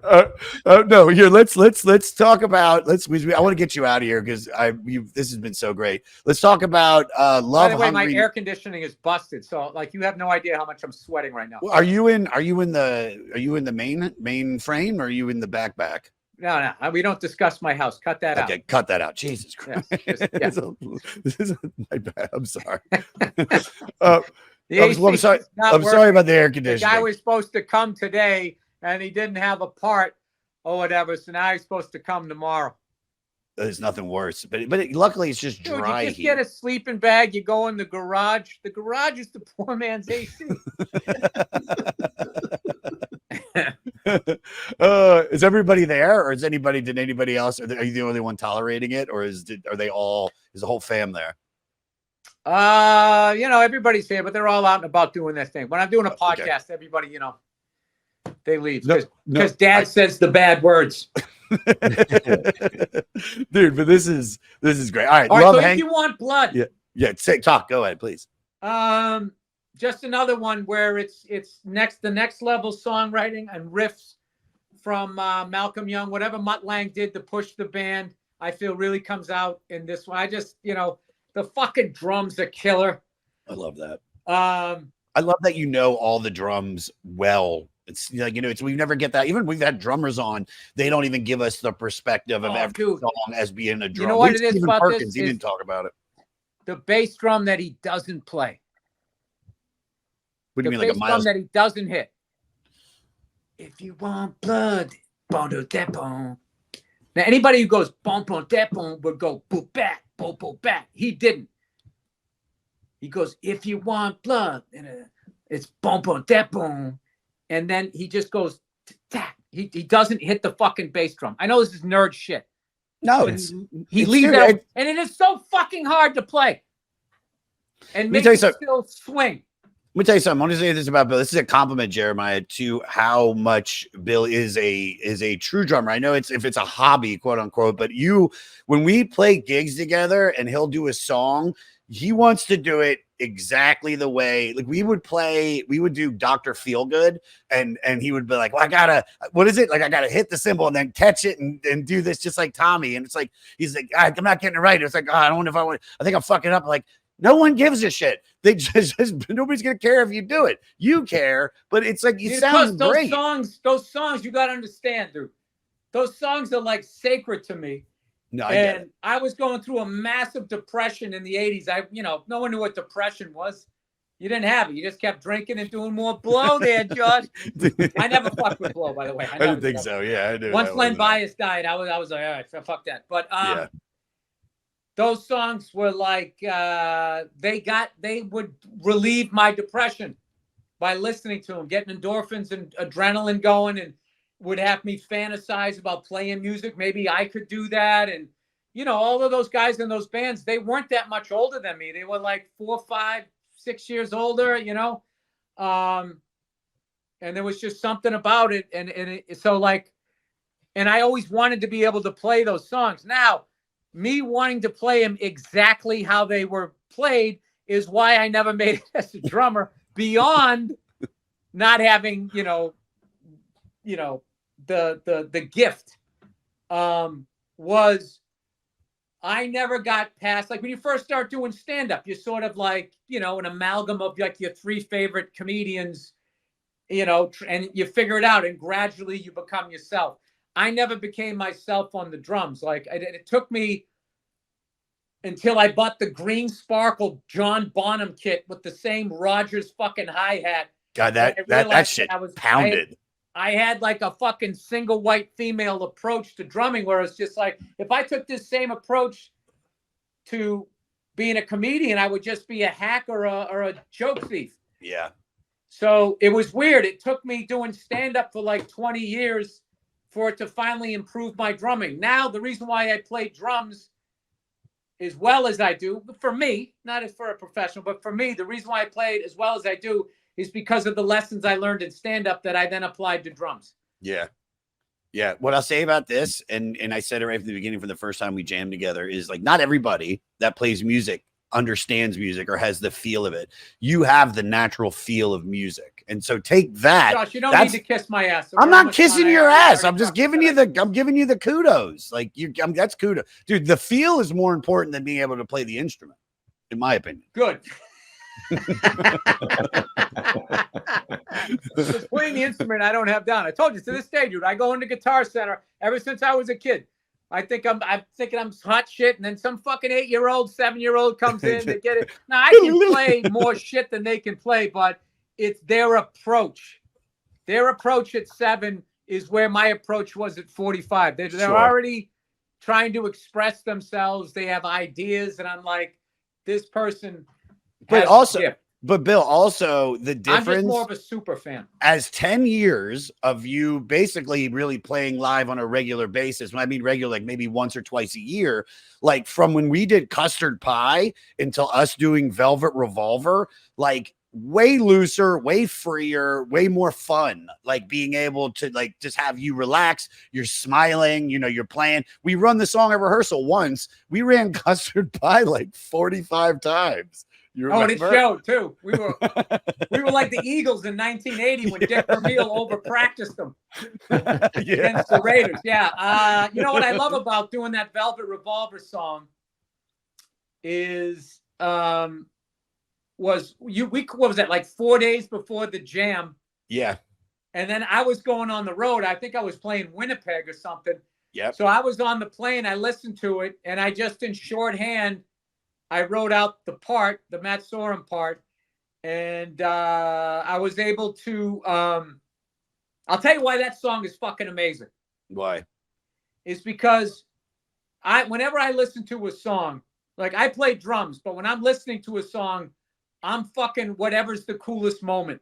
in the song as I drive down the street. If the bass player is playing a killer thing, I fantasize that I'm playing the bass and everyone's going nuts. And then all of a sudden I'm on keys or whatever. Yeah. But usually, if it's just like a great band, I'm sort of the same person the whole song. But when it's a great song with all these great different parts, my fantasy, like I'm everybody. So like, you know, at one point I'm Matt. At another point, I'm fucking Kushner. Yeah. Duff Slash when Scott sings that, yeah, here comes the one. Like I wish I could sing like that. And then Slash's solo. I don't think I've ever been able to get through that song without rewinding that solo. I always have to listen to Oh, it's Slash is one of the few guitarists that his solos are hummable. Like the two solos, don't forget, there's two solos in November Rain. Not one, fucking two, and they're both like they're just as good as the melody that Axel's singing. Like he's one of the best. What the thing about Slash is? Look how he holds the guitar. But it's so like it's so gentle. He's not like it's just so a part of him that like when I watched even when oh my God, have you heard that new blues project that he's doing? No. Oh my, it's some of the best playing I've ever heard him do. And he's playing like one of those Gibson, like what is that? E350? I don't know what they're called. The fucking almost the Chuck Berry one. Yeah, I gotta send you this clip, dude. Please do, because I would love to see that. He's doing it. It doesn't sound like Guns N' Roses, and it doesn't sound like Slash's Snake Pit. Like if I didn't have the video to see that it was him, I wouldn't know. You wouldn't even think it was. So it's like it's such like it's still that same elevated playing that he does, but it's completely different. It's fucking amazing. I love that. I love that his act now, because now it's like Slash is just he doesn't, he's already a multi-millionaire. He's already made some of the best records ever made, rock and roll wise. But now it's like he can kind of do whatever he wants, and he's jamming with this. He's doing blues. I've seen he's done a couple projects with some side projects. He's the best. And then Duff doesn't have to do anything because he invested in Starbucks and Microsoft in like 1984 or 87 or whatever, and now he's a fucking multi-millionaire. And he also got a black belt in some jiu-jitsu. Yeah, I love all of those guys. I'm telling you, all of those guys, like people that make it, are very disciplined. Yeah, but he had a very smart dad though. Duff. He had a very smart dad. Oh shit! I wanted to tell you this. Morty, our writer on this show, one of my best friends. Morty's friends with Matt Sorum, and he sent video to Matt. And Matt thought it was, he was like, dude, fucking awesome. No, he was like, great. We sounded great. He's like, sounded great. Dude, so don't worry. I met him one time and was at this fundraiser thing. Yeah. And I ran into him, told him I was a big fan, and we started talking drums. And I got a Gretsch broadcaster. He goes, I got one too. And he got it in Cadillac green. Now, for like drum nerds, a holy grail kit from Gretsch in the 50s is, I think it's Cadillac green with the gold hardware, one of those old jazz kits. So they brought that color back or whatever, and he told me that, and I love Cadillacs, and I love green, and I love Gretsch. Yeah. So I was like, what the fuck? So I went home to the website, and I obsessed over that color. I almost sold my kit to get one, and I was like, I can't. I'm doing it again. Yeah. I'm going single white female. Matt picked that color. Single white female. Color. I mean, I love the color of my kit. I don't even know what it is. It's almost like it looks like a Les Paul Burst, like a lighter one, not a lemon, between a lemon and the Fireburst. And I've never played out with that kit. But I just always imagine it under the lights, how cool it would look like. He's awesome, dude. I just came back from a family vacation. I haven't played in a week. The second we're done with this, because my kids aren't home, I'm going to try to sneak in. Yeah, dude. Oh, yeah. Dude, that rules. That rules. But he's awesome. Matt did the podcast, one of the first people to do it during the pandemic. And I was high, and I Googled one of his old photos, and he had like that flock of seagulls hair, and he comes on, and I was like, dude, I was like laughing about the picture. And I feel like he was fine, but I was like, he didn't laugh at when I talked about the hair. I was like, dude, you used to have Flock of Seagulls hair. And he was like, yeah, it did. And then I was like, oh shit, did I just queer the situation? And then the whole podcast. You need to build a rapport, and you got to I show know that you got respect. I know. And I did by the end of it. Who knows? I think it was cool. He was cool. Yeah, you were there. I think in a weird way, you telling me that story, you're hoping he watches this and accepts your apology. Yes. Matt, Josh Adam, hi. He's a huge fan, and he's sorry. He's really sorry. I'm so sorry. Here, I want to get you to playing drums. We got 2 more songs, and we'll get you out of here. We'll do our final questions. Love Hungry Man. Angus has referred to this as the worst song AC/DC has ever made. He said he could likely be blamed for writing it after a night of bad pizza. Any thoughts on this, on Love Hungry Man? You want to hear it? I will. Well, look, it is sort of a filler track. It's filler, yeah. On the Love Hungry Man. Oh, no, there's some good parts. Don't want no something. Yeah. Sweet sensation. Maybe it's just sort of repetitive. Like, we get it, Bond. You like pussy. Like, how many times are you going to prove that on this album? And he gets it, too. There's something very like, whereas Brian, just looks like, like a bar room brawler. Like Bon is, none of them are very attractive in the band. Well, here's the thing about Bon. Sex appeal about him. Bon Scott, if you really listen to a lot of his songs, he dated a lot of fucked up women and they fucked around on him.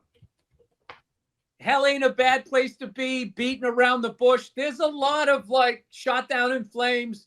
Yeah. There's a lot of like, especially, Highway to Hell is about basically this chick is treating him like shit. She's fucking crazy. So, she's fucking the shit out of him. So that's why he's saying Hell Ain't a Bad Place to Be, where it's just like, all right.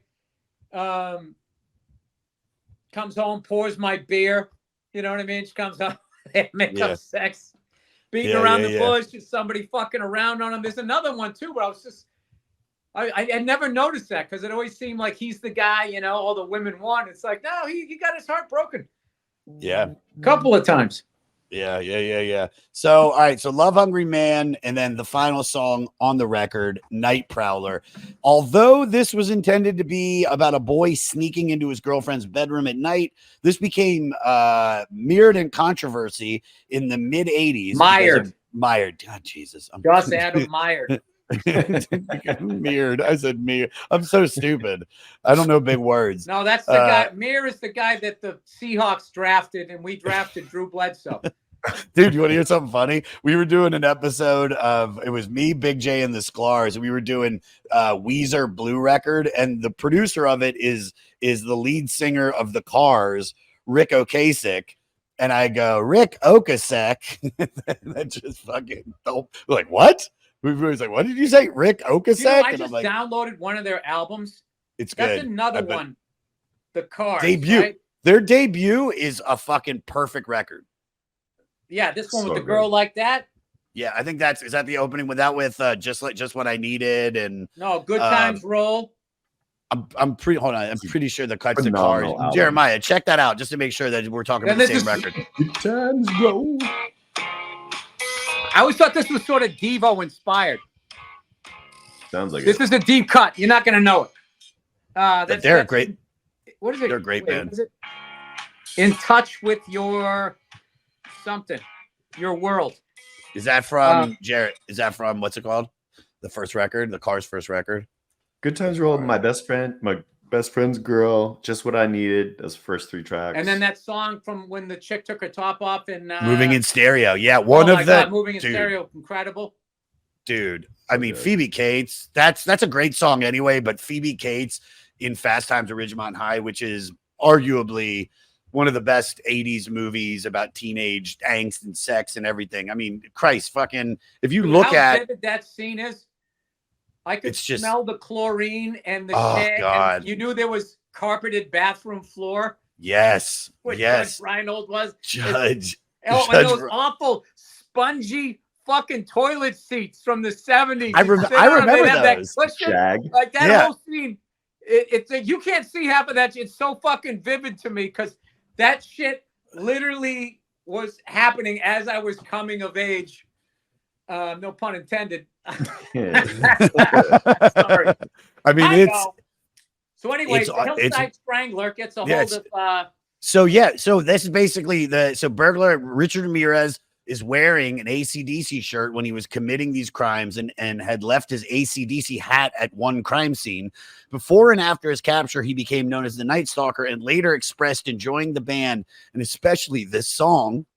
With this information and Ramirez's fascination with the occult and Satanism, along with carving a pentagram into his palm and yelling "Hail Satan" while on trial, it became bad publicity for the band, along with bands like Kiss, Knights in Satan's Army, and who out because that's what they tried to say. Bon Scott actually wrote that kid a letter. No, I didn't hear that. He wrote what quick. He the was murderer? Like, "Dear Night Stalker, it's innuendo, you dumb fuck. Signed, Bon Scott." P.S. Don't be so literal. I hope that's true, man. No, that joking. That's no. total. Oh god, damn it. That's awesome though. But this is the thing. It's like that was Bro, the whole. You fucking literal cunt. He would have said something like that. Did your parents ever get mad at you for listening to heavy metal or anything like that, or with your brothers? Was it all okay, or were they ever like that's the devil's music? Because were you Catholic growing up? I Or was. you just regular Christian? Okay, so was that like was because I mean we were Jewish. I don't think they ever really said anything, and my dad at least, they were fine. Me listening to Iron Maiden and Guns N' Roses, but I don't even think those bands were really associated so much with like the occult.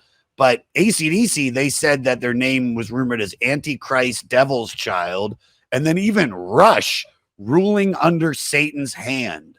Yeah, this is like it's. Did you ever have any like pushback or No. from family or just no? They didn't. Like my parents kind of liked AC/DC. My dad did. My mother did.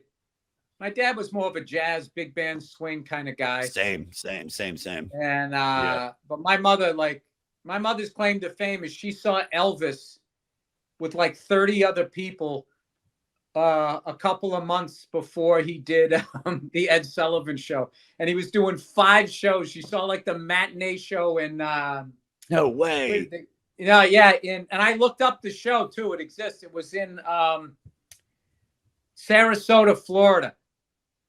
I tried to play that theater. They knocked it down. He was doing 5 fucking shows a day. Probably 40-minute sets. And I was like, to my mother, I was like, were the girls all going crazy? She goes, oh, yeah, they were all screaming and everything. Even just 30 of them. He was making them go nuts. And I go, were you screaming too? And she was like, no, I sort of was observing. And that's my mother. Very. She like, really, this is how you do it. So, remember that comic Dat Van, how he would graph his sets? My mother was doing that before Dat even started. She is grabbing his hips moved here. Was there anybody? Was my shit. Like she was breaking down your jokes. It took me like 10 years before she even said I had a good set. I remember she goes, wow. I was killing at the old Comedy Connection in Faneuil Hall. Just one of those magical sets. Got on stage, wire to wire, destroyed. And I got off stage and she went, now that was a good set. And I was thinking like, all right, I finally cracked the iceberg here. And then what she did for the next 6 years is she compared everything I did to that set. Oh shit. So no unless pressure. I did. Yeah, I was like, Mom, you got to stop doing it. She's just like, I'm just trying to make it better. It's like, well, you're not. I want to ask you this, because this is like, was there ever, I don't know if this really has to do with the song, but you said something that, your mom seeing Elvis before he really became big. Was there ever a band or a thing that, is it AC/DC was the only thing that you got into before, Guns N' Roses that you got into before everybody else? Or was there any other like band or fad that you caught early? You might have already answered that with the Guns N' Roses thing. No, I was sort of mainstream Billy. Like I never I was too busy trying to fit in and do what everybody else wanted with my fucking orange hair, just trying to do damage control, to have the courage to step off into anything that I wanted. Like I'm trying. I definitely saw some guys that opened for some bands, I would think, too, that became headliners. Like I saw Tesla when they were like opening. Nice. I forget who else. That's a long time ago. Cinderella, I saw them open for AC/DC. But I would say probably the two coolest things that I did in the 80s was I saw Eddie Murphy on the Raw tour. Oh shit. Yep. At Great Woods. That's why I want to play that place someday. I saw Richard. I saw. Was that an amphitheater? Is that the amphitheater? Yep. Is that in Mansfield? Mansfield, Mass. I played that. I did that with Jelly Roll, remember? And I sent it to you that I was there, and you were like, I think you had mentioned that you wanted to play there. I always mention that's what I think when I saw Rodney Dangerfield there, same summer because he was hot off of Back to School. I saw Eddie Murphy, who was the biggest star of the decade. He was wearing the purple suit. The Weather Girls opened up. It's raining men, right? Oh no shit. And then 3 years later, 1989, I saw Stevie Ray Vaughan on the In-Step tour. Oh, fuck. I want to say man. that was somewhere in the summertime, June, July of 89, and he died in August of 90. So those are my two. Those are the two things that I saw that were okay. I would say this: I was into Stevie Ray Vaughan before anybody was. Like, I remember when he died, like I had like 10 people call me, go, "You were the first guy I thought of." Oh fuck. And yeah. I just loved his playing. I loved his tone, and then I loved his band. Like Chris Layton was like a huge influence as far as like I learned how to play a shuffle listening to him or trying to play along to their stuff. And then they would have shit like Stang Swang, and they made like jazz licks and shit cool. And then Tommy Shannon on the Fender bass. I just loved like that live at the El Macombo. What kills me is I went to Toronto. Like there was two things I wanted to see: Maple Leaf Gardens and the El Macombo, where they had that great Stevie Ray live and Double Trouble live thing. El Macombo had just closed. So I walked up and I took a picture in front of the facade. And then I got to take a tour of Maple Leaf Gardens when they still had the seats, and you walked in, it was empty, and it was so fucking cool. You just felt like NHL history. And then there was a time they were going to turn it into like a fucking Home Depot or something. Somehow they saved it from that. I don't know what it is now, but it was incredible. Dude. So I'm trying to think of who I got into before anybody else. I mean, I think I'm the same with you with Guns, because I remember they played that record. I mean, I was fucking 7, but so I was always kind of like in. Coldplay was a band that I was in on very, very early before everybody else. But Kings of Leon, well, the tour to see in the 80s was Motley Crue, Girls, Girls, Girls, when the original 5 Guns N' Roses guys opened up on a leg of it. And it came through North Carolina. I was living there, and I missed them. And I remember the cook I worked with was a Metallica fan. He used to tuck all his hair up underneath his chef hat. Yeah. With his little 15-year-old guy mustache, even though he's 20. When they started blowing up, he goes, "Yeah, I saw those guys when they came through with Motley Crue." And I remember thinking, like, I'm fucking seeing these guys the next time, because I love that drummer and I love this band. And that was right around that Live at the Ritz came out. And then that album Lies came out, and they didn't tour. Yeah. And then they were getting ready. They were putting together Use Your Illusion or whatever. And I was thinking, like, I got to see Steven Adler. Like, it wasn't even Guns N' Roses. It was just, I got to see Steven Adler. And he got kicked out of the band. I was like, what the fuck? Oh, no. That's such a bummer. Fuck. Yeah. And then Stevie died. Yeah. And that was the 90s. And then fucking Pearl Jam and all your goddamn bands came along. And then that was it. All of a sudden, it wasn't old. Shit. Now I look like this, and I wear glasses, and goddamn, you don't know what music is. Dude, Jared, we'll wrap this up in a second, but Bill took me to go see Steven Adler. It was me, him, and Bartnick. We go to see him at the Whiskey, and Bill, I guess he had called it, whatever. So he knows you're there, so we can go backstage. And there's this I don't want to say sadness because the guy's successful. He's made money. But you know, it's like you know his history of Steven Adler. He's been up and down, but now it's up. Don't be sad. Don't be sad because he's not. He's always not one of the most exactly positive guys I've that's ever met. That's what I'm gonna say is that like you meet the guy and dude, we go in there, tell him the hug. Tell him like my hug. Yeah, so it was I think that band was Adler's Appetite, I think. And they were playing the Whiskey. So I went down. I got to see my favorite drummer from that period of time when I first started playing drums. I mean, it really was him and Bonham for me. And I was getting to see him play in one of these venues that I know he played with the original guys, you know, when he was coming up, probably like 3 different fucking bands before he got in Guns N' Roses or whatever. Yep. So we got to see him at the legendary Whiskey on Sunset. So afterward, we go up to meet him in the dressing room. And, you know, Steven's just like the most open, awesome guy. So Josh goes to shake his hand and Steve's like, come on, man. He comes in and he gives Josh a big hug. And I see Josh's head over his shoulder. He's like this. And then he just settled into the hug and he was like, eyes closed, dude. Eyes closed. I accepted all of his love. And in that moment, I was healing. And it felt so dude, good. It was one of my favorite things. Out of all my friends he could have hugged, your love of music and all the shit you've been through addiction and all of that, you needed that hug.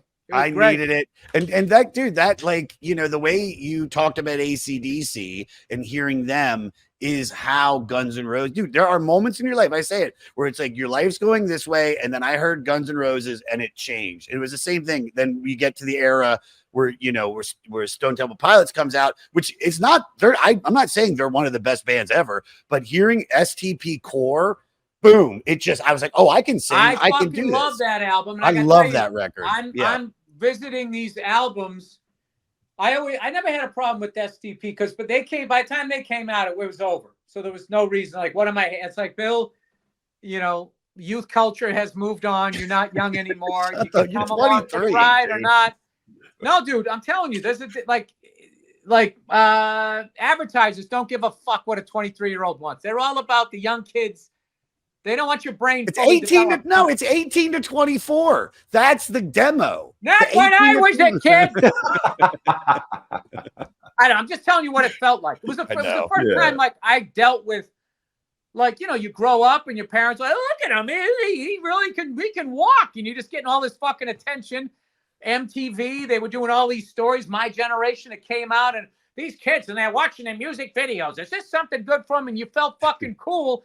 And then all of a sudden, just one fucking day, it all just ended. It's like, yeah, no, dude, you're like old. You have like fucking, you know, your back hurts now. You're driving a car. and this is a band called Pearl Jam, and you go fuck yourself. He's hanging from the rafters and writing stuff on his arms. I love him. I'm going Turn the lights down, Josh. Yeah, you love that. He's talking to me, man. I was controlling the lights. This isn't a TV show. It's a fucking rock show. Dude, even flow video. I love still at close to 60. I gotta tell you, that's a great fucking song. Great song, dude. That record, Porch, all that shit. Those fucking assholes made a great song. I'll never let it go. Dude, keep the anger. Music was not supposed to progress. Do you have anything that I you will want say to add? this, though. Right, I will say this. Those grunge albums hold up over 30 years, way better than a lot of the shit I was listening to. Dude, yes. Without a doubt, you could, if you released Nevermind or fucking Pearl Jam 10 now. I mean, I don't know if it would be on the scale that Soundgarden. Or Soundgarden is just that's on another fucking level. You know, but I think if you release any of those records now, there would be a following. They would be, you know, they would be popular. Who knows if they would be as popular as they were? I don't think they would with everything else that's come out, but there was something about them, and it is rock and roll. They call it grunge, but it's just the shit that was coming out of Seattle. I actually think, like, I think that was the last period where great rock music was easily accessible. Yeah, sure. And then I would say when you went into the 2000s, trying to find a Queens of the Stone Age. Like, I felt like they came out and it was like them. It wasn't like with like Seattle, it's them and bam, bam, bam, bam. And now we're on, LA and then Seattle and then San Francisco. It was just like they just came out and it's like, where's the other band at this level? And I'm trying to think like I just didn't, like I said, I'm mainstream Billy here. So like, Were you trying to say what other bands that came out when the Queen well, of I the mean, just Stone as Age far as came out, or like a rock band that came out, but then also like moved it forward, where I felt like they moved it forward, and then it was just sort of. I mean, I was also well into my 30s, sleeping on a futon, wondering what the fuck was wrong with my life. So I probably missed some bands, but for me, it was them. And then I had to wait until Velvet Revolver came out. it's 2005, yeah, no, 2004, 2004. yeah, So it would 2003, be kind 2004. of like. Yeah, it was weird. My iPad's gonna die here, dude. So we Here, well then here, let's wrap this up, dude. Do you have anything put a you want bow to on it, Josh. Well, here, do you want to say anything about Night Prowl? Is there anything you want to add about the final song? Because I can just do final questions and get you out of here. I just love as a comedian the nod to Robin Williams and his pop stardom in the end of that songs, where he goes, "Shuzba, nanu nanu." Now, a lot of people now listen to it going like, "What the fuck is that? Is that backwards lyrics? Is he saying something about the devil?" Yeah, and it was a catchphrase from Mork and Mindy, where the late great Robin Williams played an alien. So it was sort of marrying my love of music and then becoming like a stand-up comedian. I love it. All right, let's do the final questions to get you out of here. And dude, this is such a perfect way, Bill, to celebrate our 300th episode, because this is a show that you were on very early. You're one of the reasons we got a lot of our fans. So I can't thank you enough for coming on, dude. I know like how busy you are and with the kids. So listen, I'm just glad you finally squashed shit with Matt Sorum. All right. So final questions. What's your favorite song on this record? All right. Well, I got to go deep cut now. Good. No disrespect to the hits. I got to go. I like Get It Hot. Get It Hot. Okay. Wasn't expecting that one. I love that though. Yeah, it's a close. It used to be If You Want Blood, but I've just played it a million times. What I love about Get It Hot is it's everything that AC/DC does in about 2.5 minutes. It's the whole ride. It's the innuendo lyrics. It's their whole rhythm section. It's Angus's perfect solo. It's Phil Rudd's just masterpiece. I love the drum part that he played. I love that. It really is. Sorry. Now the camera's going crazy here. I'm running out of juice. I gotta hold. No, dude. We got dude. This is one of these first person things. Like I pulled somebody over for drinking and driving, and now we're struggling for the keys. You're the chest cam of some police officer. All right. What's your least favorite song on the record? Like, what do you skip over? Maybe. I skip over the last two.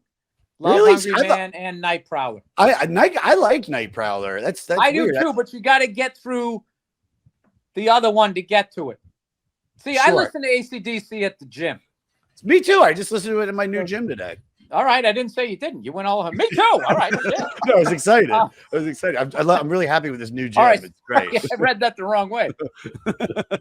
Okay, Josh, I'm sure you did it first. Fuck. It was me. I listened to it. I work out to it. I thought you just rebooted Me Too and for guys.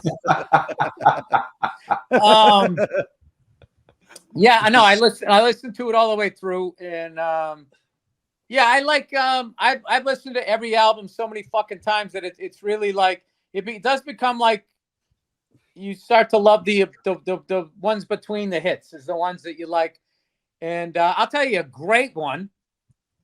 You know, when you were talking about ballads, which I still can't remember. Look up AC/DC Love Ballad. Yeah, look that up, Jay. They also have super positive songs. It's all about picking up your balls and load up your cannons, which is the greatest lyrics. pick up your balls and load up your cannons for the 21 gun. Oh, no. My favorite lyric by Brian Johnson: "We're just a battery for hire with the guitar fire ready and aimed at you." I mean, when they come out of that fucking section. So anyways, they don't have any, they got one song that's like negative during that whole Bond into Brian period, Spellbound. And it's fucking amazing, but I feel like somebody told them it went against their formula or whatever. Mhm. That's so I can't do nothing right. Can't even sleep at night. And it starts off, boom, down, gay, gay, gay, gay, gay. It's fucking all. Whatever. I'm not gonna fucking No. Dude, I love it. I love it. Yeah. Well, this podcast is for music nerds. You got one of the biggest ones. All right, dude, but I'll tell you right now that what you said about Love Hungry Man and Night Prowler, because when I'm listening to it at the gym, and I got to If You Want Blood, it's almost like they could have ended the song, they could have ended the record at If You Want Blood, and it would have been satisfying. Then you go into Love Hungry Man, and I was kind of like, man, all right, this is a little, like, it's not the best, but it's okay. And then I'm like, maybe I want to listen to a different record. So you do have to get through that to get to Night Prowler. So I get it. Yeah, but when Night Prowler comes on, I love it. Sure, that's what I'm saying. All right, can you fuck to this record? I mean, you can fuck to anything if you put your mind to it. Yeah, you can. I mean, the Night Prowler definitely did. He definitely That's did. about as dark as I want to go. We'll keep that. No, it's not. I would never. I just can't imagine trying to get a woman in the mood going. Yeah, it's not sexy at all. It's fucking. Then you literally got to fuck like exaggerated. Oh, yeah. I don't see. It's not. No, it's not. I would never. I would never fuck to any. You can make out with AC/DC on. You know, if you're drunk, you're in a bar, you can make out to them. But that's not fucking music. No. What would be your elevator pitch to get someone to listen to this record? So someone who's never listened to AC/DC Highway to Hell, how would you get them to listen to it? What would you say? I mean, they're such a perfect band. If you haven't figured that out yet, then what the fuck am I doing here? I got to convince somebody to listen to AC/DC Highway to Hell. Like, it's not convincing. Put it raised in a cult. What's your mission statement about this album? Like, what if you had to sum up this whole thing, everything we've talked about?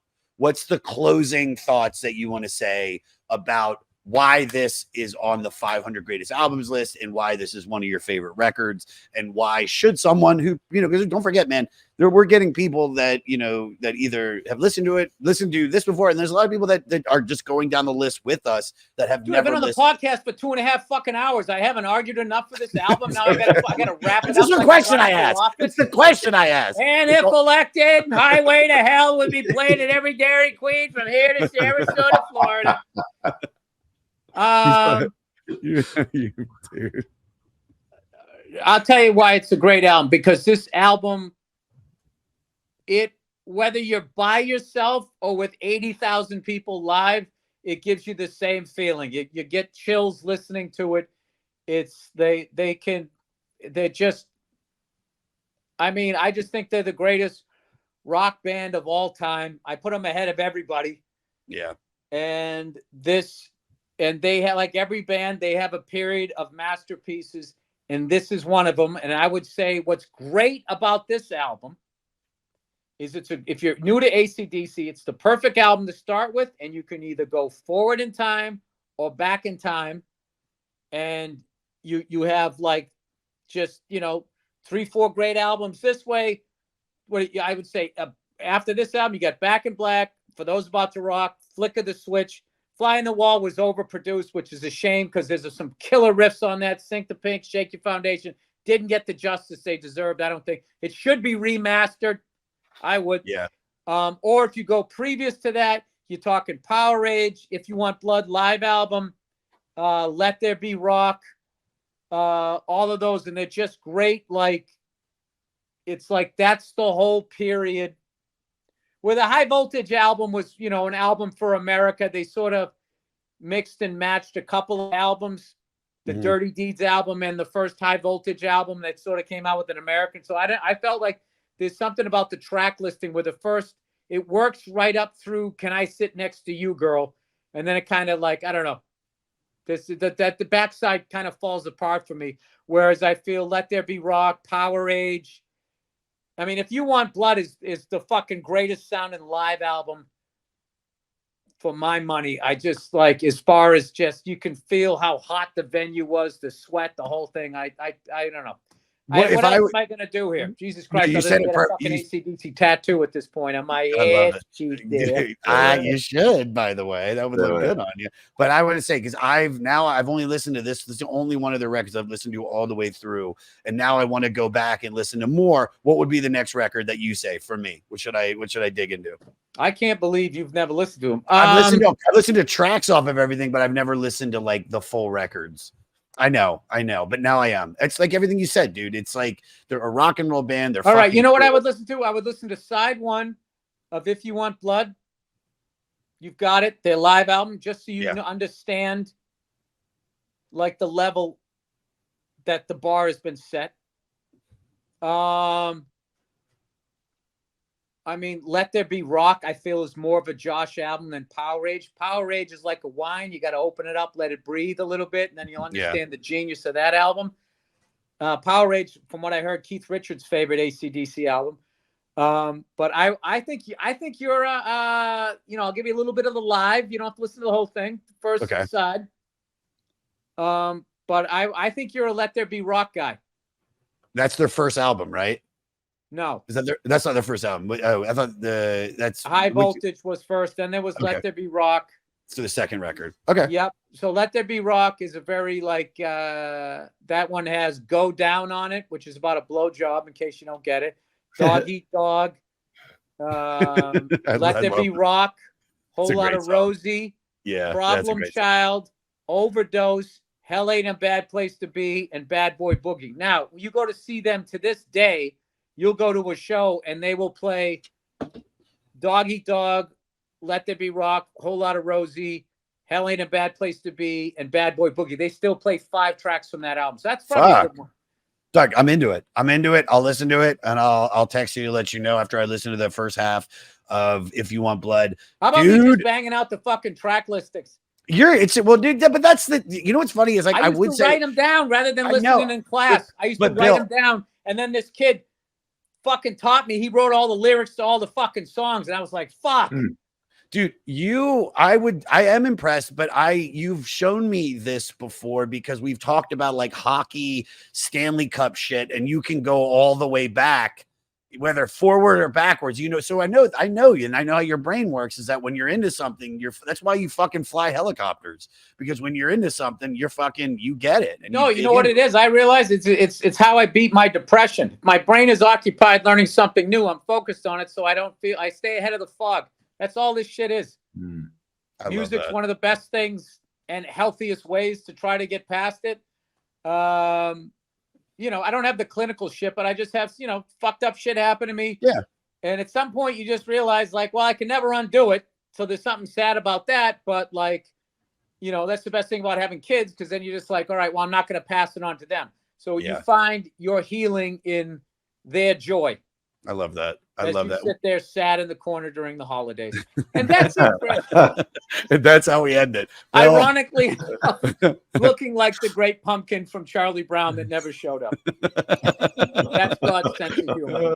God, I love you, buddy. I can't thank you enough for coming on, man. This was such a treat and such a great way to celebrate the 300th episode. Right. And I love you too, Josh and Jeremiah. I'm in serious like with you. Okay. I like you too, Bill. Thank you. Go listen to go play the drums. Visit. Yeah, come to Spain or come to New York. Well, hopefully I see you maybe. But I'll be in LA on Sunday and Monday and Tuesday. So if you want to smoke a cigar, I'm fucking there, dude. I am around. My daughter made me stop. Again? Yeah. Well.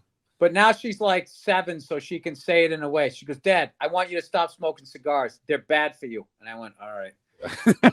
Yeah, dude. She's. I mean, it's like a person, dude. It's like she gets it now. You know. Oh, what I mean? dude, you She should have does- heard what she said to me the other day. I'm playing Uno with her, right? Yeah. And she just keeps beating me, so I get like mad. And this is the thing. I'm not even mad about this. This is childhood trauma that I just react this way, right? It's fucking Yeah. nuts. So I'm getting mad playing Uno with the 7-year-old, and I just go, like I'm watching a game, and the other team keeps getting the calls. So I'm playing with her, and I just go like, it's like every card you need, you get the card, and I keep getting this +4 card. So she sort of looked at me, and I sort of calmed down. And the game ends. 7 years old. She looks at me. She goes, "See, Dad?" She goes, "You ended up winning the game. So what did you get mad for?" And then I was like embarrassed, and I lied to my own daughter. I go, "Well, I wasn't mad. I was more like anxiety." And she goes, "Dad, that's not anxiety." She goes, "Anxiety is when you feel a little nervous. You were going, I never get the right card. That's being mad." So I said, "All right, you're right." She gets it, dude. She gets it. Yeah, you can't. There's no more bullshitting, dude. Oh, Like, yeah. it's So a I real immediately motherfucker. told Nia, because she's been dealing with my anger issues, which I never understood. Well, now I understand where they're coming from. So I've made these improvements, but I still fail all the time. But she was so thrilled at how effortlessly my daughter handled me, because, my wife went through the white water with me. The tough stuff. Sure, dude. Sure. I love you, buddy. Thank you, man, for coming on. Well, I already said it once. I'm not saying you it. don't have to say it again. You have to say it again. I'm not telling a man wearing a tank top 2 times. It's not a tank top. It's a Clyde Drexler jersey. Hey, all right. You seem like you have a little anxiety right now. Oh, Clyde Drexler. Yes, The Glide. Clyde, Another the great Glide. one that never got a ring because I'm like, I know. No, wait, no. Clyde won with Houston. Houston? Did He won with the Oh, he Rockets. did? Remember, he left. Yeah, he left Portland and went to the Rockets. older. Wait, 94, 95, you're right. See? Wait. Hold on. I want to make Or was that sure. Barkley? I want to make sure Clyde Drexler. I know he let me played just- for Houston in college, 5 slammer jammer. I remember that. He NBA champion 1995 with the Houston Rockets. Yes, because it was the first year that Jordan was gone. And no, it was the second year because they won in. Yes, it was one of those years. They had the 2-year break. You know what Well, I good for loved him. about Clyde? What? Played above. He played above the rim, but he was a gentleman about it.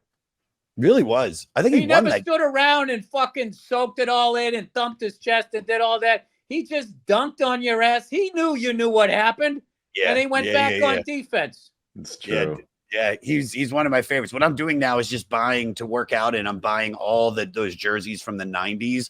You can get them on like eBay for like $30. So I got like a Weber, a Juwan Howard, I got a Clyde Drexler, I got a fucking random fucking when Allen Iverson played for Denver, I have that jersey, and I'm just it's like this little obsession now. So yeah, dude, fucking that. I Tank saw tops, Allen they're Iverson his jerseys. rookie year playing the LA Clippers at the LA Sports Arena. Really?